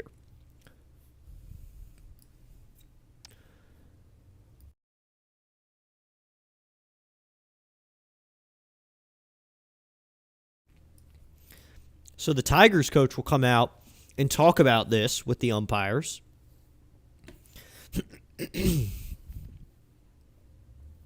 I'm wondering, and looks like he is going to challenge this. That was hit into the right field corner off his glove. Is it fair or foul, though? So it went off his glove. I think we are going to get a challenge here to see what we get. Umpire originally called it fair. This would score Lopez, who reached on in the air. We don't know the call yet, though. I'm wondering what base does he get then?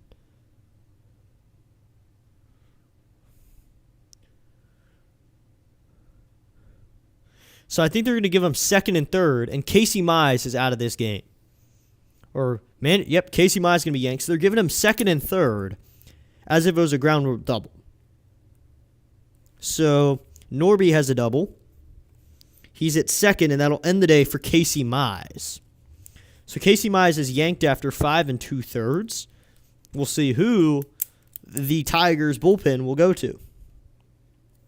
So the double ends Mize's day. We don't know how many runs he has earned. So Lopez at third, Norby at second. That's the end of the day for Casey Mize. Drew Anderson will now come in for Casey Mize. Drew Anderson, a righty out of the pen. He'll come in for Mize. Here in the sixth, maybe just get out of the sixth.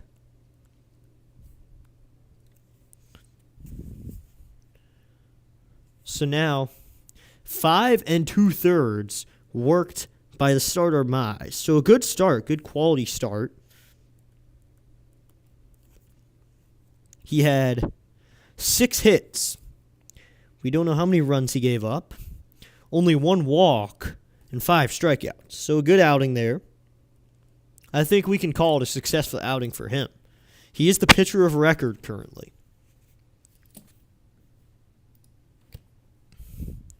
So the pitcher of record after working 5 2/3. Now we'll see what Anderson can do out of the pen. We're just over 200 views. Thank you to everybody who has tuned in. This has been a successful stream then. And we've gained a couple subscribers.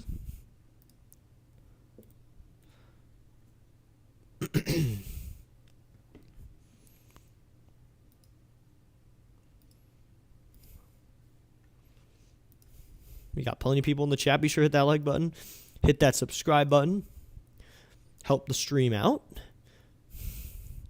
When you subscribe, it's completely free, and you'll just get notified when we stream if you hit the bell icon. But normally you can just subscribe. Help out the channel a little bit. Here we go. Top of the 6th inning. First pitch from Anderson's high and outside, ball 1 to Pauly, the hitter. So it'll be a 1-0 count with 2 outs. Anderson comes set. Here's the pitch to Pauly, and that is in there, called strike 1 with a curveball, and that makes it a 1-1 count. Graham Pauly on the day, he's 0 for 2. 2 flyouts in foul territory. So that's what he's been doing today. And another subscriber, thank you so much, we just hit 177. The 1-1 pitch is swung on, grounded. Anderson will have to come off the mound to make the play, but it's foul. That'll make it 1-2. But thank you to that new subscriber. We are now at 177, 3 away from 180.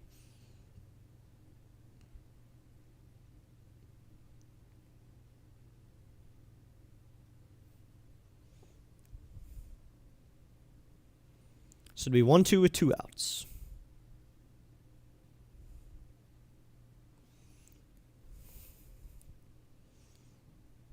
Anderson checks his signs. He's got it, and he comes set. Here comes the 1-2. Outside, ball 2 with a changeup, and that evens the count up at 2-2. So 2-2, 2 outs, 2 runners on base, and one of them's at second. So it is a deuces situation here. Anderson trying to save Mize's ERA just a little. The 2-2. Soon a ground ball off the mound. Fielded by the shortstop. He goes to first in time for the out. Shortstop McGonigal cut off McKinstry on that play to make the play.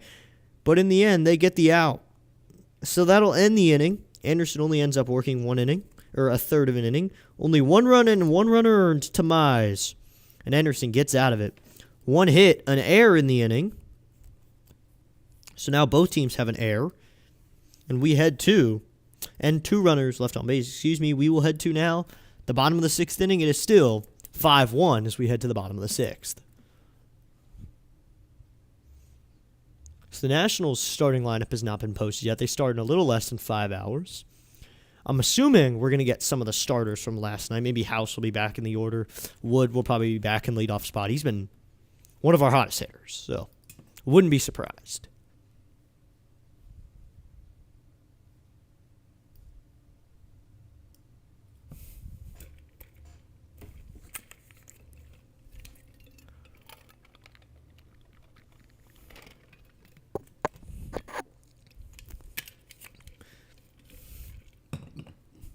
What to bottom of the sixth? It's going to be Riley Green, Kerry Carpenter, and Spencer Torkelson. Green's 2 for 2. Carpenter's 0 for 1, or 0 for 2, or 1 for 2. Lost the words there. And Torkelson is 0 for 1.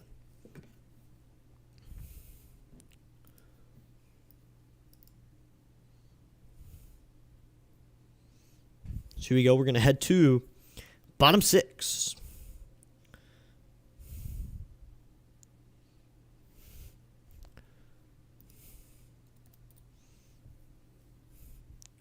So it looks like Pittsburgh now is the lead over Chicago at 1-0. And Minneapolis and Toronto are about to get underway.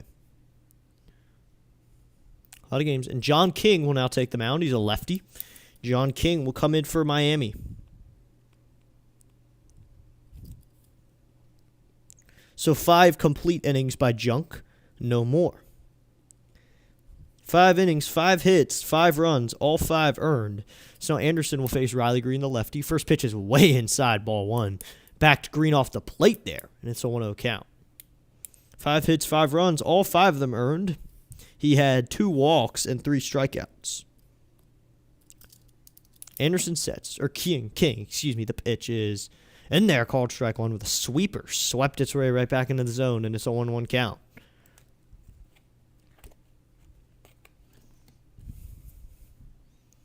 One, no outs. Coming set is King.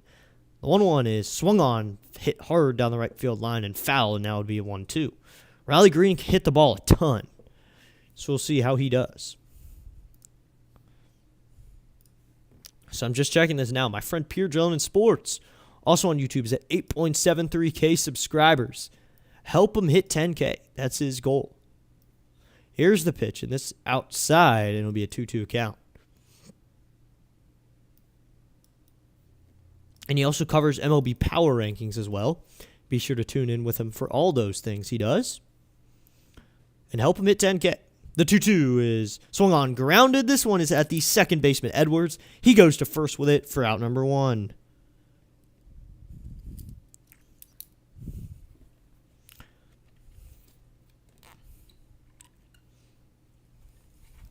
So now that'll bring up Kerry Carpenter, who's 1 for 2. He grounded out in the first to the first baseman and singled or doubled to right field after the Riley Green home run.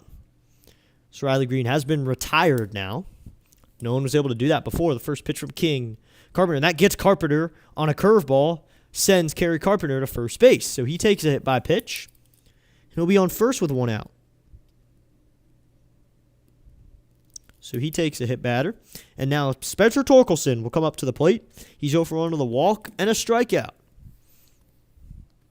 Thanks, buddy, not chatting, but listening. You're welcome, Pierre John Sports. Thanks for tuning in. Thanks for just hanging out with me, at least.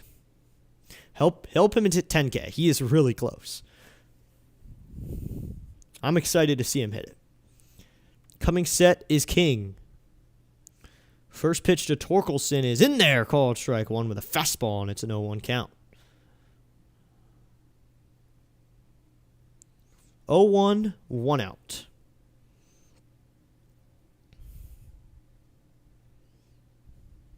Here's the pitch. That is outside, ball 1, and it evens the count up at a 1-1 count. 1-1, 1 out. Carpenter at first. On deck is McKinstry, who's also 0 for 2, so not too much offense happening at the bottom of the order. Besides Carpenter a little bit, the 1-1 is high and outside, ball 2 with a changeup. It'll be a 2-2 count. Or 2-1 count, excuse me. Having hard times remembering the counts in my head, but I will figure it out. And I'll figure it out by 7:10 tonight when the next game comes around. The 2-1 pitch is low and inside, ball 3. Carpenter going nowhere, got away from the catcher there, but Kerry Carpenter will stay at first. Be sure to tune into Pure Channel Sports tomorrow. I know I will at least tune in to see the power rankings, maybe not chat, but I'd like to see where he ranks them because his rankings are really good. His rankings are usually extremely accurate.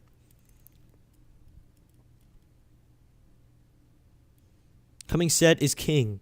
He has a different arm slot than usual. The pitch is inside, ball 4, and Torkelson takes a walk with 1 out. So now there's runners on first and second. Carpenter moves up to second.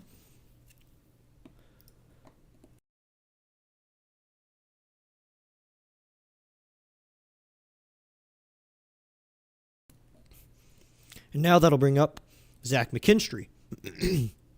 0 for 2, grounded into a double play, and flied out on the infield. He has runners on first and second. The pitch is low outside. Catcher at a picket. Pops up, but no one going anywhere. No one really going anywhere on that. That's in front of him, and he's already stood up. Why would you run?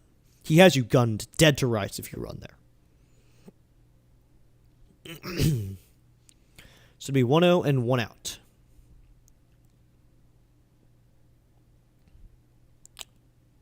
Coming set is king. The 1-0 to McKinstry is in there, called strike one, and it's a 1-1 count. One thing I know PAS and I agree on, because he took him in another league, he took James Wood in Fitzy's fantasy league. The 1-1 is swung on, fouled down the left field line. I really wanted James Wood.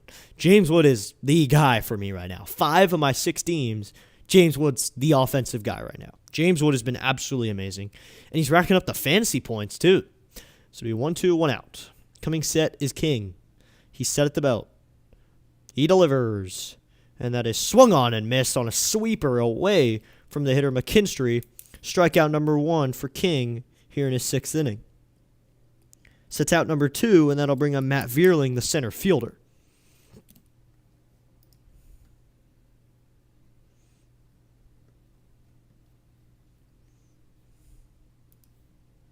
So now it'll be Matt Vierling, the center fielder. Here's the pitch. That's high and outside ball one with a sinker, and it's a 1-0 count.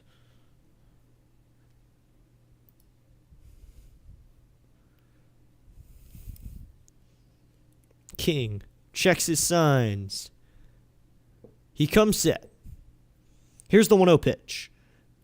In there, called strike one with the sweeper. I feel like that was a little inside there, if you can check the screen for yourself on the SPS screen, but that looked a little inside. And it'll be a 1-1 count, though.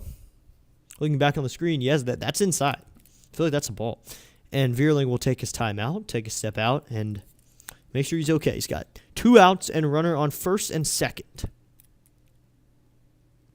On deck is the leadoff hitter, McGonigal. He's 1 for 2. Drew a walk, though, and has a double. And he advanced on a wild pitch. The 1-1 is low ball 2, and it's a 2-1 count. 2-1, 2 outs. In the 7th, for the Marlins, is going to be Hernandez, and then the top of the order with Marcy and Xavier Edwards. 2 good offensive guys, maybe one that isn't so with Hernandez. The 2-1 is swinging fouled back, and we'll do 2-2 now. 2-2, 2 outs.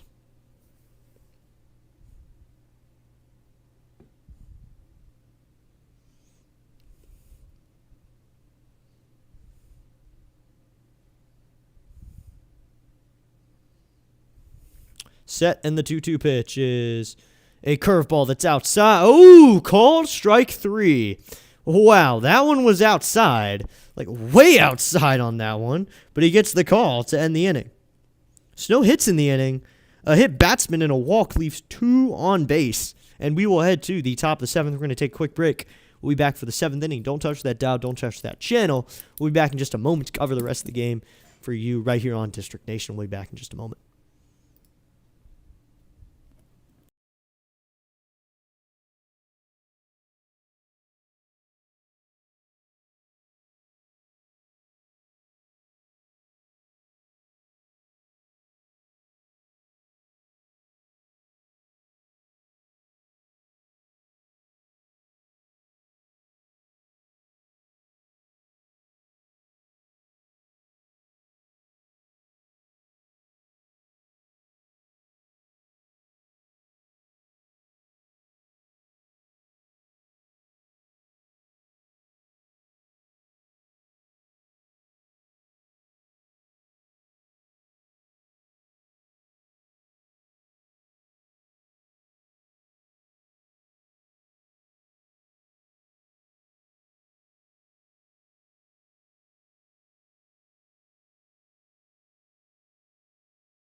And we're back for the top of the 7th inning. 5-1 game. Thanks for waiting there. What is up, Tobias J 2315? You're great at this. Thank you so much, sir. It's very nice of you for saying that. And thank you for tuning in. And thank you for being a subscriber, hanging out with me. Thanks for saying I'm great at it, too. That's very kind of you. Love the nice comments. So here we go. It's going to be Hernandez. First pitch is high, ball 1 from Anderson, who's back out there after working a piece of the 6th inning, getting 1 out. Here we go. Leave this up for a little. Here's the pitch, and that is low with the curveball and inside, and it's a 2-0 count. Thank you so much for that comment. That is a very nice comment. Thank you so much. This will be 2-0 count. Here's the pitch. That is swung on, grounded, shortstop. McGonnell makes a clean play, fires over to first in time for the out, and that's out number 1 to start the 7th inning.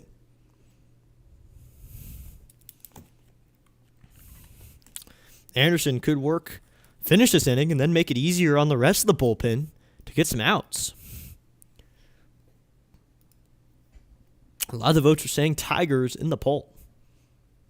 Coming set is Anderson. First pitch to Jacob Marcy, the leadoff hitter, is high and outside with the ball, and it's a 1-0 count. 1-0, 1 out. Coming set is Anderson. The 1-0 to Marcy is right in there, called strike 1 with a fastball at 92 miles an hour, and it's a 1-1 count.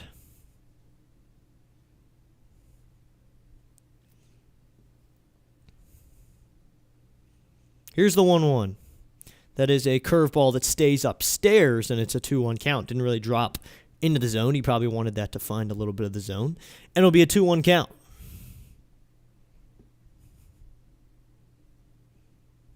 Here's the pitch. And that is low and out, ball 3, and that makes it a 3-1 count.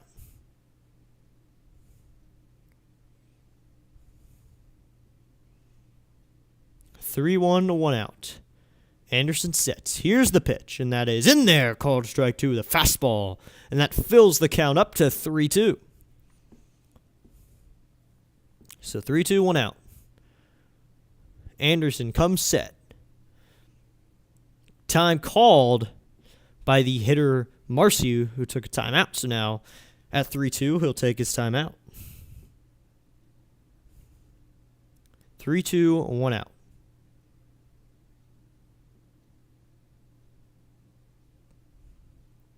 Anderson comes set.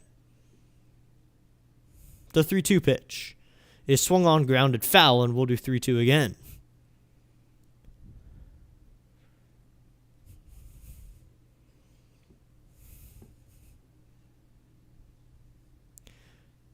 Marcy is 0 for 3 on the day. Fielder's choice and then 2 strikeouts. The 3-2 is swung on, flied out to right, but that one will go out of play, and we'll do 3-2 again.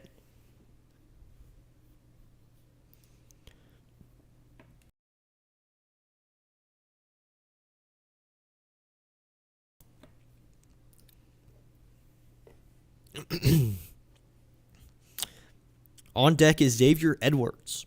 It's now 3-2 count coming. Here's the pitch. Down low, ball 4, and a walk drawn by Jacob Marcy here in the top of the 7th to put a runner on base. They had some stuff getting started in the 6th for the Marlins. They had strings of offense. You saw shades of maybe a comeback, but they failed to get a run across.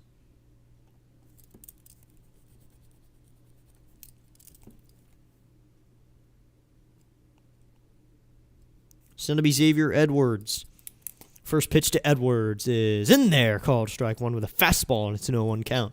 You know, seeing games and seeing ABS in full action in the MLB, you're seeing hitters start to challenge less and less each time.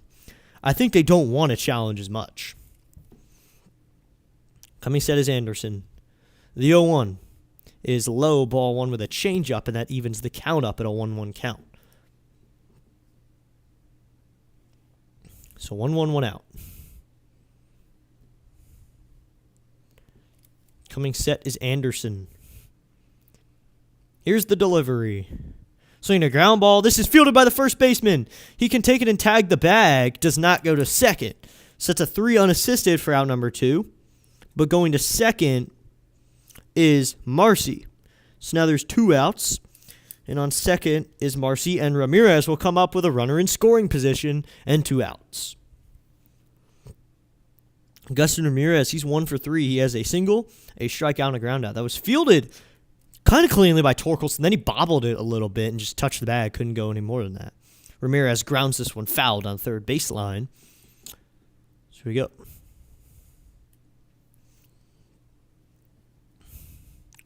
Still seeing shades of opening weekend everywhere and opening week on the stadiums. I mean, maybe not everyone. I think a lot of these teams, they might be their first homestand. They've been playing on the road a lot. Here's the 0-1. Swinging a ground ball. This one is fielded cleanly by the shortstop, McGonigal. He goes to first with it in time for the out, and that'll end the inning. So a walk leaves a man on. No hits, and we'll head to the bottom of the 7th, and it's still Tigers 5 and Marlins 1, and we'll head to the 7th inning.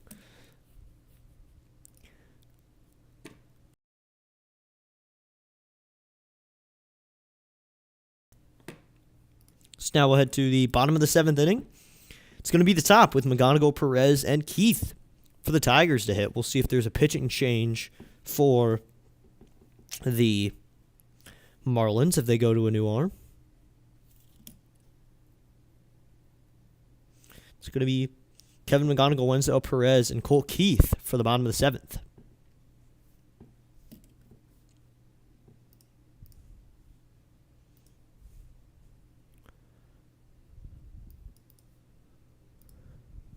So Michael Peterson is going to come in for John King. That's Michael Peterson. Not David Peterson, the Mets pitcher. It's Michael Peterson. King worked an inning. He walked a guy and hit a man, but he got us 2 strikeouts. No hits, no runs. So 1 inning, no hits, no runs, a walk, and 2 strikeouts. But he did give 2 free passes in the end. He ended up giving 2 free passes total. We'll head to the bottom of the 7th. Peterson is coming in for King. Peterson's a righty. So they've had both a lefty and a righty come into this game. The Marlins. We're 3 subscribers away from 180. Let's try to hit 180. I feel like we can hit 180 soon. And, of course, we got the Nats game coming up tonight. Be sure, if you were here just hanging out with me and you have nothing to do tonight, come tonight. We got more baseball coming up. This is our first doubleheader of any stream. We'll be back at 7:10 with the Nats game. We'll see which one outperforms, the Tigers and Marlins or the Nats and Brewers. The Nats and Brewers are the Nats are my brand for the channel. That's how the channel got started. And we have hit a good amount of views, so thank you so much to everybody who has tuned in today. Everyone who's in the stream, be sure to take a moment, hit that like button, and hit that subscribe button. So now, for the bottom of the 7th, it's going to be Peterson to face McGonigal, Perez, and Keith. Keith kind of sounds like a first name. He has a cool first name, then a bad last name. You got Colt, which is a cool first name, and then Keith. It's like having a name, if you want to reverse it, what's a cool last name, and then throw it on a bad first name. Here's the first pitch to McGonigal, and he fouls this one back. I mean, McGonigal is a pretty cool last name, so if his name was Lenny McGonigal, because that's kind of bad and then good, so it'd be 0-1. Unless your name's Lenny, then you're cool. So it'd be 0-1. I personally don't know any Lennys. But Colt is just like a hitterish name. Here's the 0-1. Swing and a miss. I thought he fouled that off, but he swung through it, and it'll be 0-2.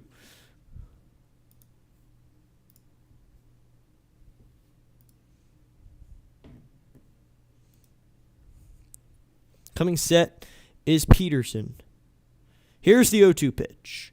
That swung on, hit deep to right center field, or right field more. Casey under it. He'll make the catch for out number 1. Thought that one was hit harder in a different spot. Instead, it just goes out to Casey and right for out number 1. And that'll bring up Wenzel Perez with 1 out and no runners on.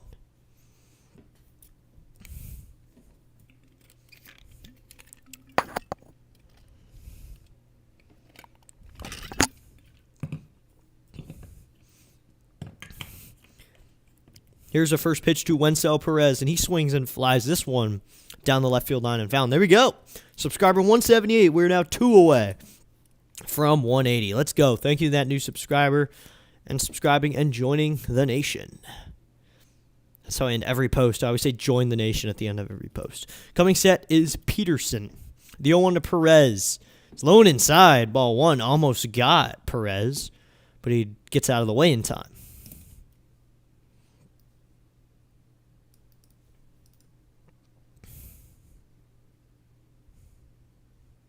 We are 2 away from 180 subscribers.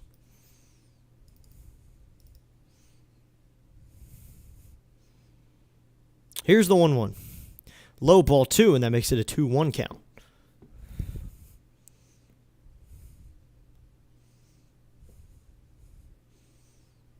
Two, 1 out.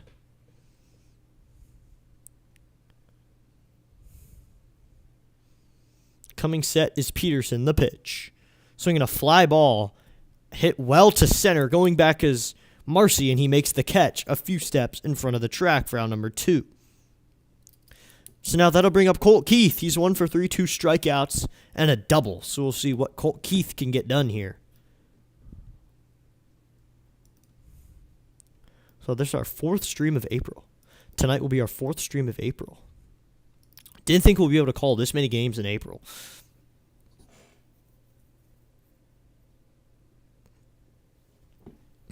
Here's the first pitch to Colt Keith, and he flies this one on the infield. Getting under it is the first baseman in a foul ground, and the first baseman, Normie, makes the catch in foul territory to end the inning. So we are through 7 innings now, and it's Detroit 5, Miami 1, and we'll head to the 8th inning. See if this Tigers bullpen is so much better compared to the Nationals bullpen. They're holding it so far. That's one pitcher. Both bullpens have been pretty good. This is not how the Cardinals-Nationals matchup went. That was a lot different. That matchup had a lot different results and pitching skills.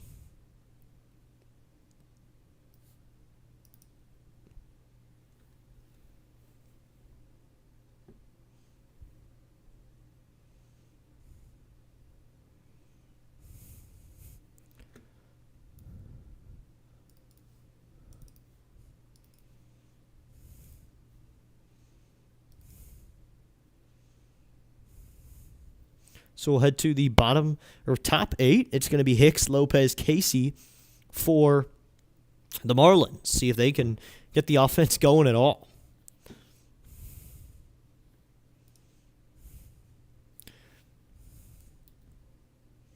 We'll check in on the Phillies game.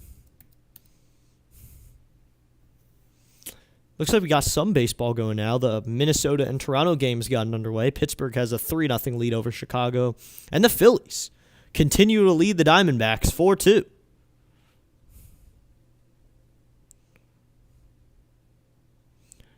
Showing the ads of Fernando Mendoza. So do we think Mendoza is going to be the first overall pick in the draft? I'm assuming he will be, so he's going to be a Raider. But they did sign Kirk Cousins, so I'm pretty sure they just want him as a mentor.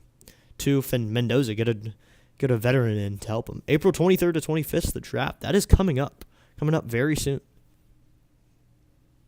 And it's not this week, but next week. It's going to be Hicks to lead it off in the 8th inning. Liam Hicks, he's 1 for 3 on the day with a ground out, a single, and another ground out. The Marlins offense really hasn't been able to get going much. They have 1 run, and it was a single, a strikeout, and a sac fly. That's really all they've been able to get done. Anderson will stay out here. First pitch is a ball, and it'll make it a 1-0 count.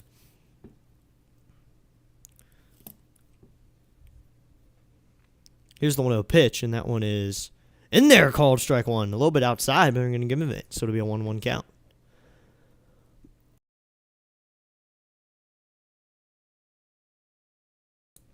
So now to be a 1-1 count. Excuse me, I've had to step off a few times just for a second, take the camera off. So it'll be 1-1, no outs. If you're just joining us, welcome into District Nation, YouTube's home of Nats, Mavs, and Commanders. For live play-by-play, the 1-1. Swinging a ground ball. This one is going to be chopped to the third baseman. They were shifted on him. Third baseman goes to first in time for the out. So they were shifting on Hicks to pull it, and he pushes it down the third baseline. Third baseman Keith had to come over and make a nice play for out number 1. So out number 1 here in the 8th. Now that'll bring up Otto Lopez, who's 2 for 3. He reached on an error as well. He has a single, 2 singles, and he reached on an error. So he's having a good game. First pitch to Lopez is high and outside, ball 1, just out of the zone. So it'll be a 1-0 count.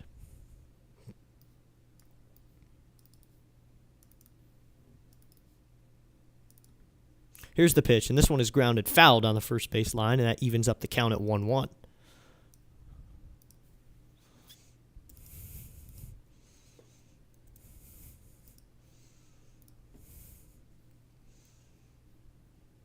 So it'll be 1-1 with 1 out. Here's the pitch, and that is in there, called strike 2. Top part of the zone, and it's a 1-2 count. So it'll be 1-2 with 1 out. So if you haven't noticed that actually, here's the 1-2 pitch, and that one is flied out to shallow center, going out second baseman, coming in as center fielder. It's going to be the center fielder Veerling to make the catch for out number 2. The Field of Dreams game is going to be back this year. MLB and minor league baseball are going to have a Field of Dreams game. I'm assuming a lot of people are going to cover the major league game. I'm going to probably end up covering the minor league game in August. Excited to cover some minor league baseball this year. Minor league baseball is fun.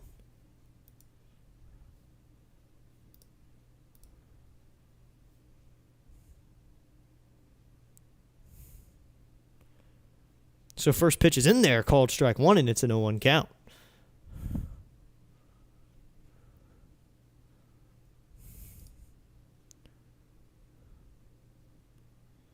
Coming set. Here's the 0-1. That one is grounded foul, and it'll be 0-2. So 0-2, 2 outs. Or excuse me, the first one was a foul ball. I was out of it for a second to check something. And it'll be an 0-2 count, 2 outs. So it looks like Craig Kimbrell got the call. Craig Kimbrell is going to be up in the Mets pen this year. So far, he's up there.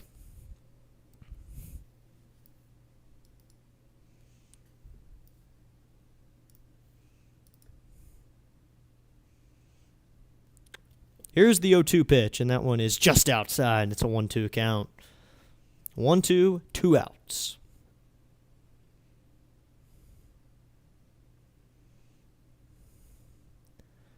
Coming sets Anderson. He delivers. Yes, on a sword swing. He got him there. A sword swing takes him down, and that'll end the inning. Here in the 8th, and the Detroit Tigers pitchers are Chis Mize and Anderson, and this is working. Anderson continuing to do well. With his first strikeout, gets him through the 8th inning, and that'll take us to the bottom of the 8th in a 1-2-3 inning. We'll go to bottom 8. It's going to be Dingler, Green, Carpenter. It's a 5-1 lead for the Tigers as we head to the bottom of the 8th. Got to start looking for a redirect. Got a few people to redirect.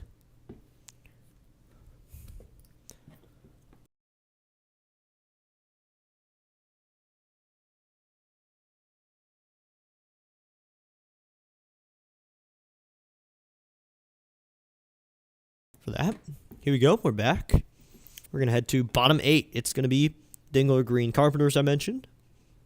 We'll probably end up going to Dr. DeLay after this game, or play-by-play with JJ. That'll be where we end up after this game.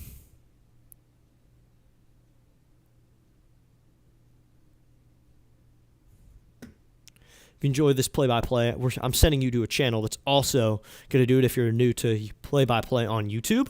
I redirect us to another channel that then covers the game. And we got plenty of people in here. We got 9 likes on the stream. Let's go.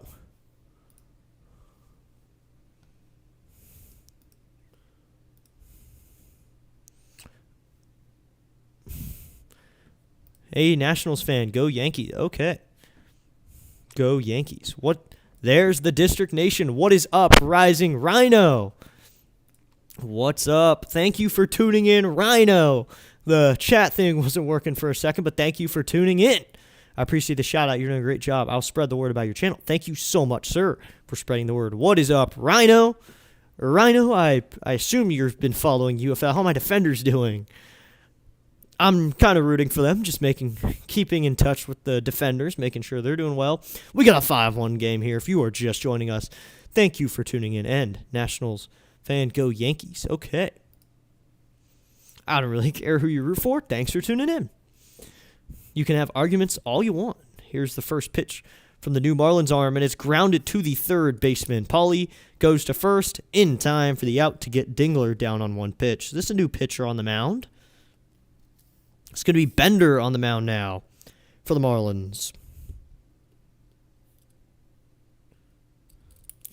I am sorry if I took a while to answer your messages. I apologize. They came in kind of late for me. But thanks for tuning in. Thanks for tuning in, everybody. Be sure to hit that like button, hit that subscribe button. Now to be Riley Green. First pitch is high, ball one with a changeup. 1 inning worked by Peterson. He got zeros through all his columns. No hits, no runs, no walks, no strikeouts. I mean, if it works, it works. Here's the 1-0. That is called strike one on the outside corner, and it's 1-1. You're doing a great job. I'll spread the word about your channel. That's a nice comment. Thank you so much. And what's up? Rising Rhino, always tuning in. Thanks for tuning in with me, Rhino. Here's the 1-1. It is just inside ball two with a sinker, and it's a 2-1 count.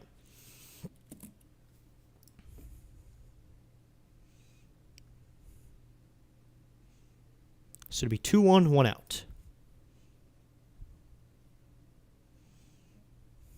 Here's the pitch, and that is swung on and missed at the slider, and it's a 2-2 count with 1 out.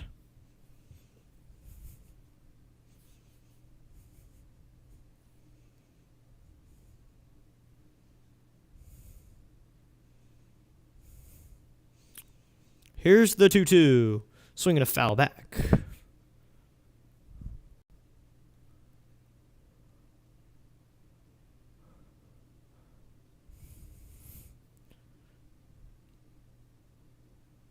So now it'll be a 2-2 count with 1 out.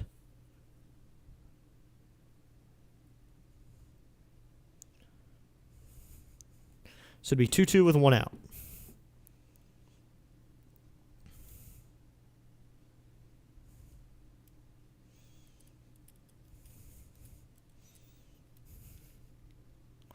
Coming set is Bender. Here's the 2-2 to Green. Green fouls it back, and we'll do 2-2 again. 2-2 and 1 out.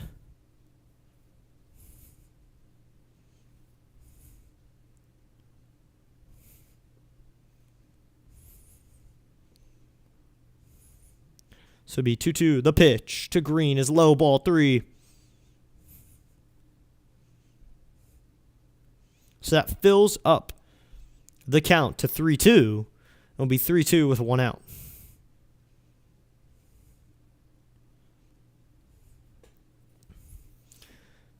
The 3-2 is outside ball 4.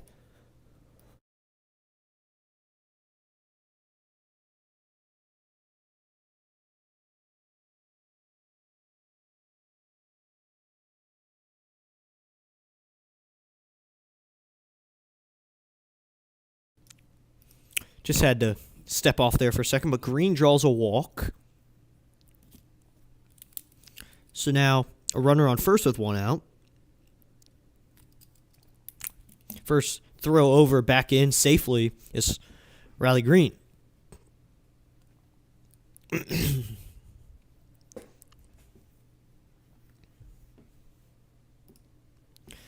So here we go. Coming set is Bender. It's Kerry Carpenter hitting now. The pitch is swung on, grounded foul right in front of the plate. So it'll be an 0-1 count. 0-1 with 1 out. Thanks for tuning in, everybody. We're close to the 9th inning. Hopefully the Tigers can put this one away. They are 5-9. The Marlins are 8-6. So we'll see. Bender steps back onto the rubber. He checks his signs and he comes set. Here is the 0-1 pitch.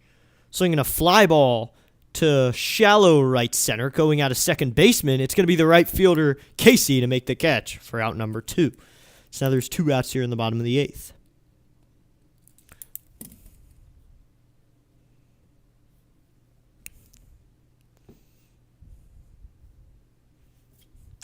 So now there's 2 outs.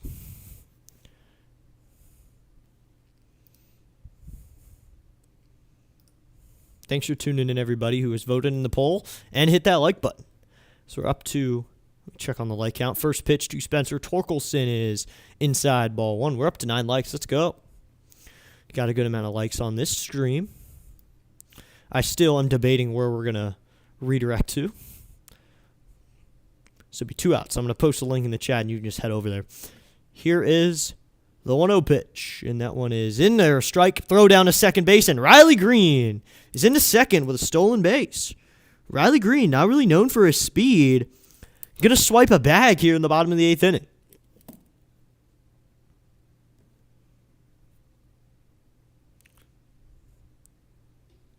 So now Green's at second. 1-1 with 2 outs. Coming set is Bender. He's thrown 13 pitches in the inning. Here's the pitch to Torkelson. The delivery way outside. Gets away from the catcher. That's going to be a wild pitch. And Green's up to third. So 2 pitches in a row. Riley Green finds himself an extra bag. And now it's going to be a 2-1 count and a runner at third with 2 outs. So a chance for the Tigers to add 1 more on before headed to the 9th. Just 1 more chance.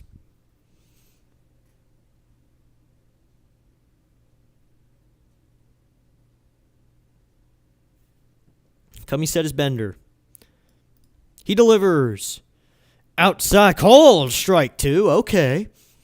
So it looks like, is Torkelson challenging? I don't think he is. Oh, yes, he is. And the pitch is in there. Called strike. And the Tigers will lose their first challenge. So they're down 1 challenge. That is a strike, so it'll be a 2-2 count. Just another subscriber. Let's go. 179. We're 1 away from 180. Thank you so much to that new subscriber. We're now at 179. Coming set is Bender. The 2-2. Swinging a fly ball out to shallow center. Coming in center fielder Marcy. And diving catch not made. Drops out of his glove. And that'll be a base hit. So Torkelson has an RBI hit here in the 9th. Scores Green from third, and now it's a 6-1 game. Another run added on by the Tigers. And they're going to give him a hit, so he gets an RBI. So it's a 6-1 game now on that fly ball to center that could not be made by the center fielder Marcy, and it's a 6-1 game. So it is not a save situation, so you don't need an absolute ace to come out of the pen here. Riley Green really didn't hustle home. He really didn't need to. It's not like he was going to throw home. Thank you to anybody who has hung out with us today. The first pitch is in there, called strike 1 to Zach McKinstry. So the Tigers will have 1 challenge going to the 9th, and the Marlins have both their challenges.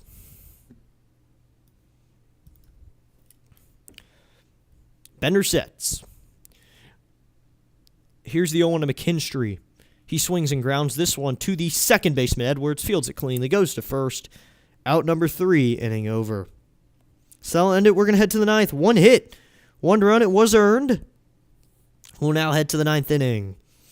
It is now Tigers 6, Marlins 1. We're going to head to the 9th. We'll see who takes over. Who's going to try to lock down the 9th inning? Who's going to come in for the Tigers in the 9th? Or they just stick with Anderson, 2 pitchers. All they would need. That'd be interesting if they stuck with Anderson.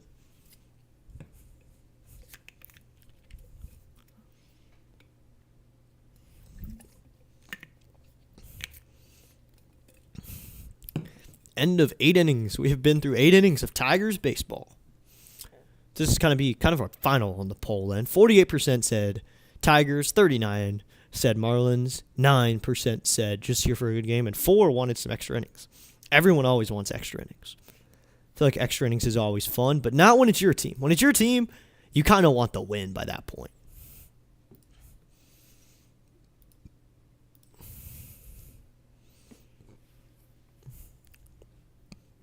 No pitching change just yet.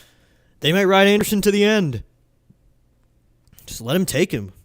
If it works, it works. If it ain't broke, don't fix it.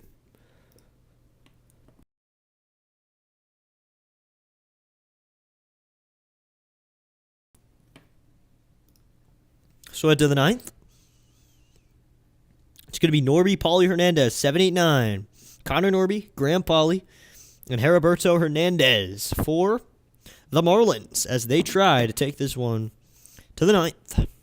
See? So they only need 5 to go to the ninth inning. We'll see if that happens. Or if we're going to be going to the Nats game a little earlier. So I don't think we're getting a pitching change. They're going to ride Drew Anderson to the rest of this game. I mean, good for Drew. Good for Drew just coming out and being a horse. So we got the Nationals lineup in, so I'm going to go through that. As here we go, Drew Anderson will come in to finish the ninth. He's worked already. Here's first pitch to Norby. He's in there, called strike one. So I'll go through the Nats lineup real quickly. James Woods leading it off, then Curtis Mead, then Brady House in the 3-hole. Lau hitting 4th, Weimer 5th, C.J. Abrams hitting 6th. The 0-1 pitch is going to be fly down the right field line towards the corner. Perez after it. Perez makes the catch for out number 1. So Perez puts away Norby for out number 1. Drew Anderson on his way to just absolutely doing amazing out of the pen. That was an amazing performance. So after we're at the 7-hole, 7 hole's going to be Jacob Young. Then Nasim Nunez hits 8th, and Ruiz hitting in the 9-hole. Ruiz hasn't really done much offensively, so I see why he's down there. Now it'll be Pauly, the third baseman, Graham Pauly. He's 0 for 3. 2 flouts in foul territory and a ground out. First pitch is high, ball 1. So we're going up against Kyle Harrison, and Foster Griffin takes the mound for the Nationals. We'll be back on the broadcast on the mic with that game at 6:50 is when my pregame coverage starts. The pitch is high in there, called strike 1, and so 1-1 count. Got about 3 hours to prep and relax until then. Here's the 1-1. Swing and a miss, and a curveball in the dirt, and it's 1-2.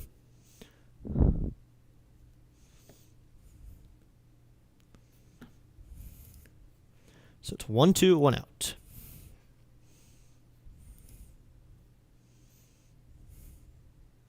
Coming set. Anderson steps. Oh, I thought he was coming set. He stepped off the rubber there. So he took a minute. Now he steps back on. He's at 37 pitches. The pitch from Drew Anderson. Check swing. Appeal to third base coach. No, says third base umpire Barrett. It'll be a 2-2 count. Thanks for tuning in with me today. As coming up next, we're going to redirect and I'll have a quick post-game show just to talk about my thoughts on the game. Here's the 2-2, low ball 3, and it's full. Gotten to appreciate a good pen for a day, for at least a few hours. Appreciating a good bullpen and everything they do. Thank you to you bullpen arms.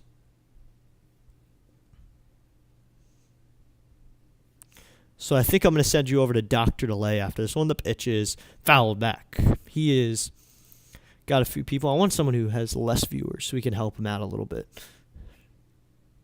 Is anyone about to start? Maybe someone about to start streaming. So it'd be 3-2. And the Texas A&M streamer is not going. The 3-2 pitch is high, ball 4. And that's a walk issued. And Graham Pauly's on first with 1 out. So now Hernandez will hit with a runner on first and 1 out. Kenley Jansen's now warming up in the pen. Throwing some plyo balls. Just getting ready. So, he could come into this game. So, looks like the Phillies game is now over. Phillies got the win. Here's the pitch, and that is swung on and missed. That's 0-1 on the slider. Pulled the string there. It'll be 0-1. JJ's going to be back on tonight. All right. So, it'll be 0-1 with 1 out. Coming set. Here's the 0-1 delivery. Just inside, and it's a 1-1 count. So Jansen's watching the game, but he's still warming his arm up. So we could see Kenley Jansen out of the pen for the Tigers. Here's the 1-1. Low and outside. Gets away from the catcher, but runner does not go anywhere. So Paulie stays put at first base. He'll stay right there. 2-1, 1 out. This game was not too long. It's only started at 1:10. It's only 3:37. This was a quick game. Oh, wow. Very quick game. The 2-1 pitch is in there, called strike 2, and that evens the count up at 2-2. Neither team really had a full box score, so this was a quicker game. Coming set. Here's the 2-2 pitch. Low ball 3. Catcher smothers it, so the runner, Paulie, will go nowhere. So that fills the count up at 3-2. So 3-2, 1 out.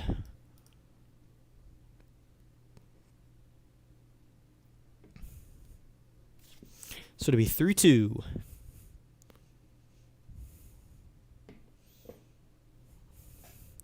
Jansen still throwing a little bit. I wonder if he would just have to face 1 or 2 batters. How he'd feel about that. He's a veteran, but he's still a closer. Anderson will step off now. Time called. Here we go.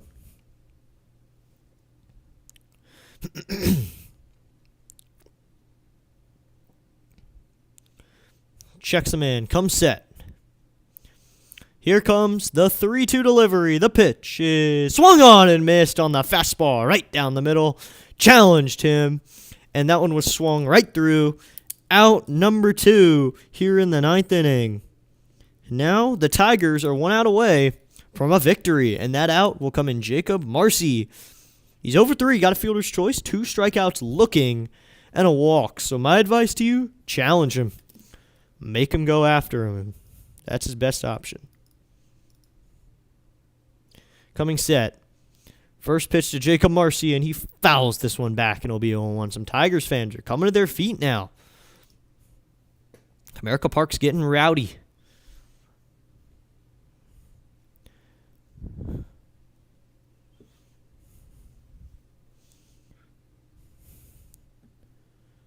Here's the 0-1.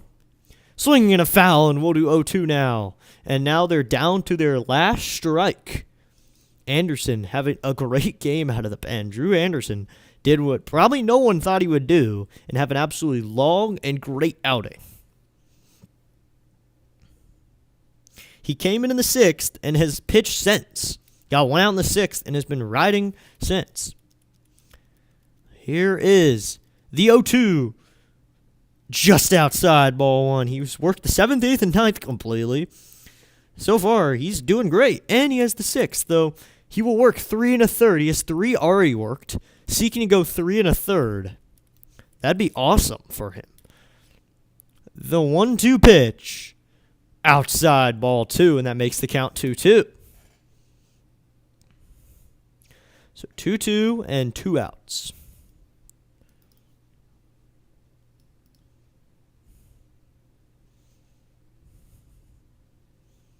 Here's the pitch. Swinging a fly ball.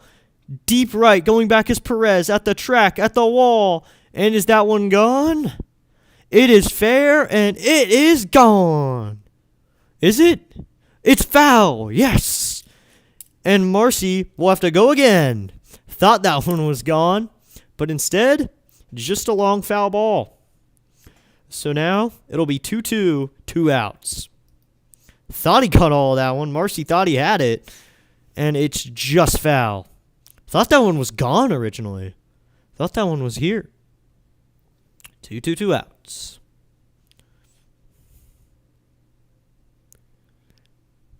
Coming set is Anderson. 2-2. Swinging a foul back, and we'll do 2-2 again.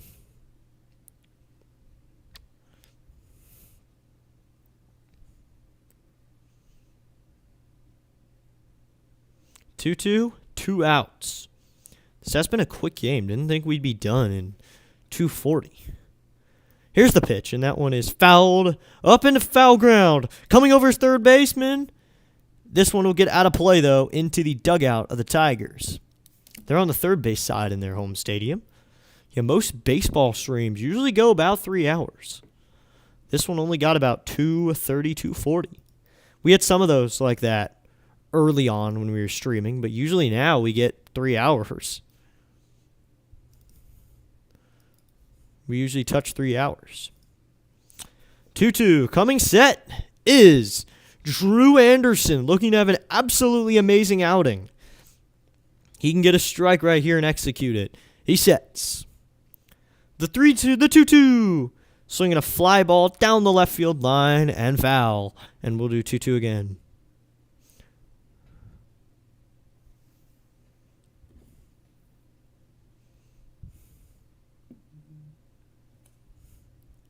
Johan Duran did earn a save. And Taijuan Walker earned a win, so that's good for the old fantasy team. I need to make sure I pitched both of them, though. Had neither of them on the bench. 2-2, 2 outs. The pitch is swung on, popped up, in a foul ground, coming over his catcher, and it will get out of play.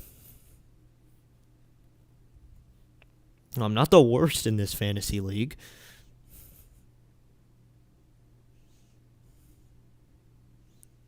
Good thing I had Taijuan Walker with 13 points, then Duran with 9. Let's go.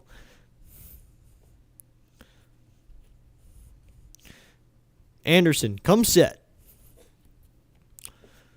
The 2-2 pitch is swinging foul again. What an AB here by Jacob Marcy. Hitting like a leadoff hitter right now.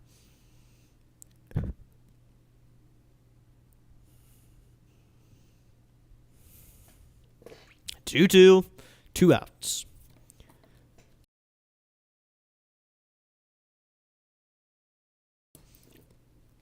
Should be 2-2, 2 outs. The pitch. Just low outside, and that fills the count up at 3-2. 3-2, 2 outs. Looking to get something done. This would be a great outing by him. Time called by the hitter Marcy. Trying to calm himself down. He's in a situation here. Trying to work 3 1/3. Drew Anderson has had a great game, but now he's at 58 pitches after this super long AB. 11-pitch AB. That almost had a home run, but instead we are here dragging out the AB. The 3-2 pitch. Swinging a foul ball again. Another foul ball, and it's 12 pitches in the AB now.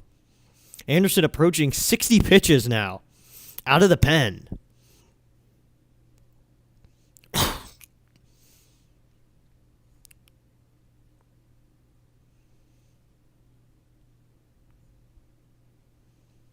Three, 2 outs. The pitch.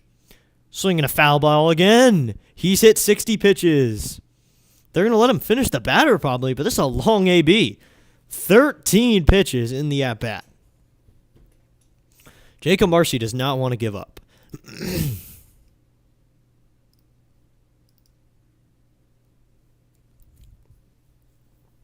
The 3-2 delivery.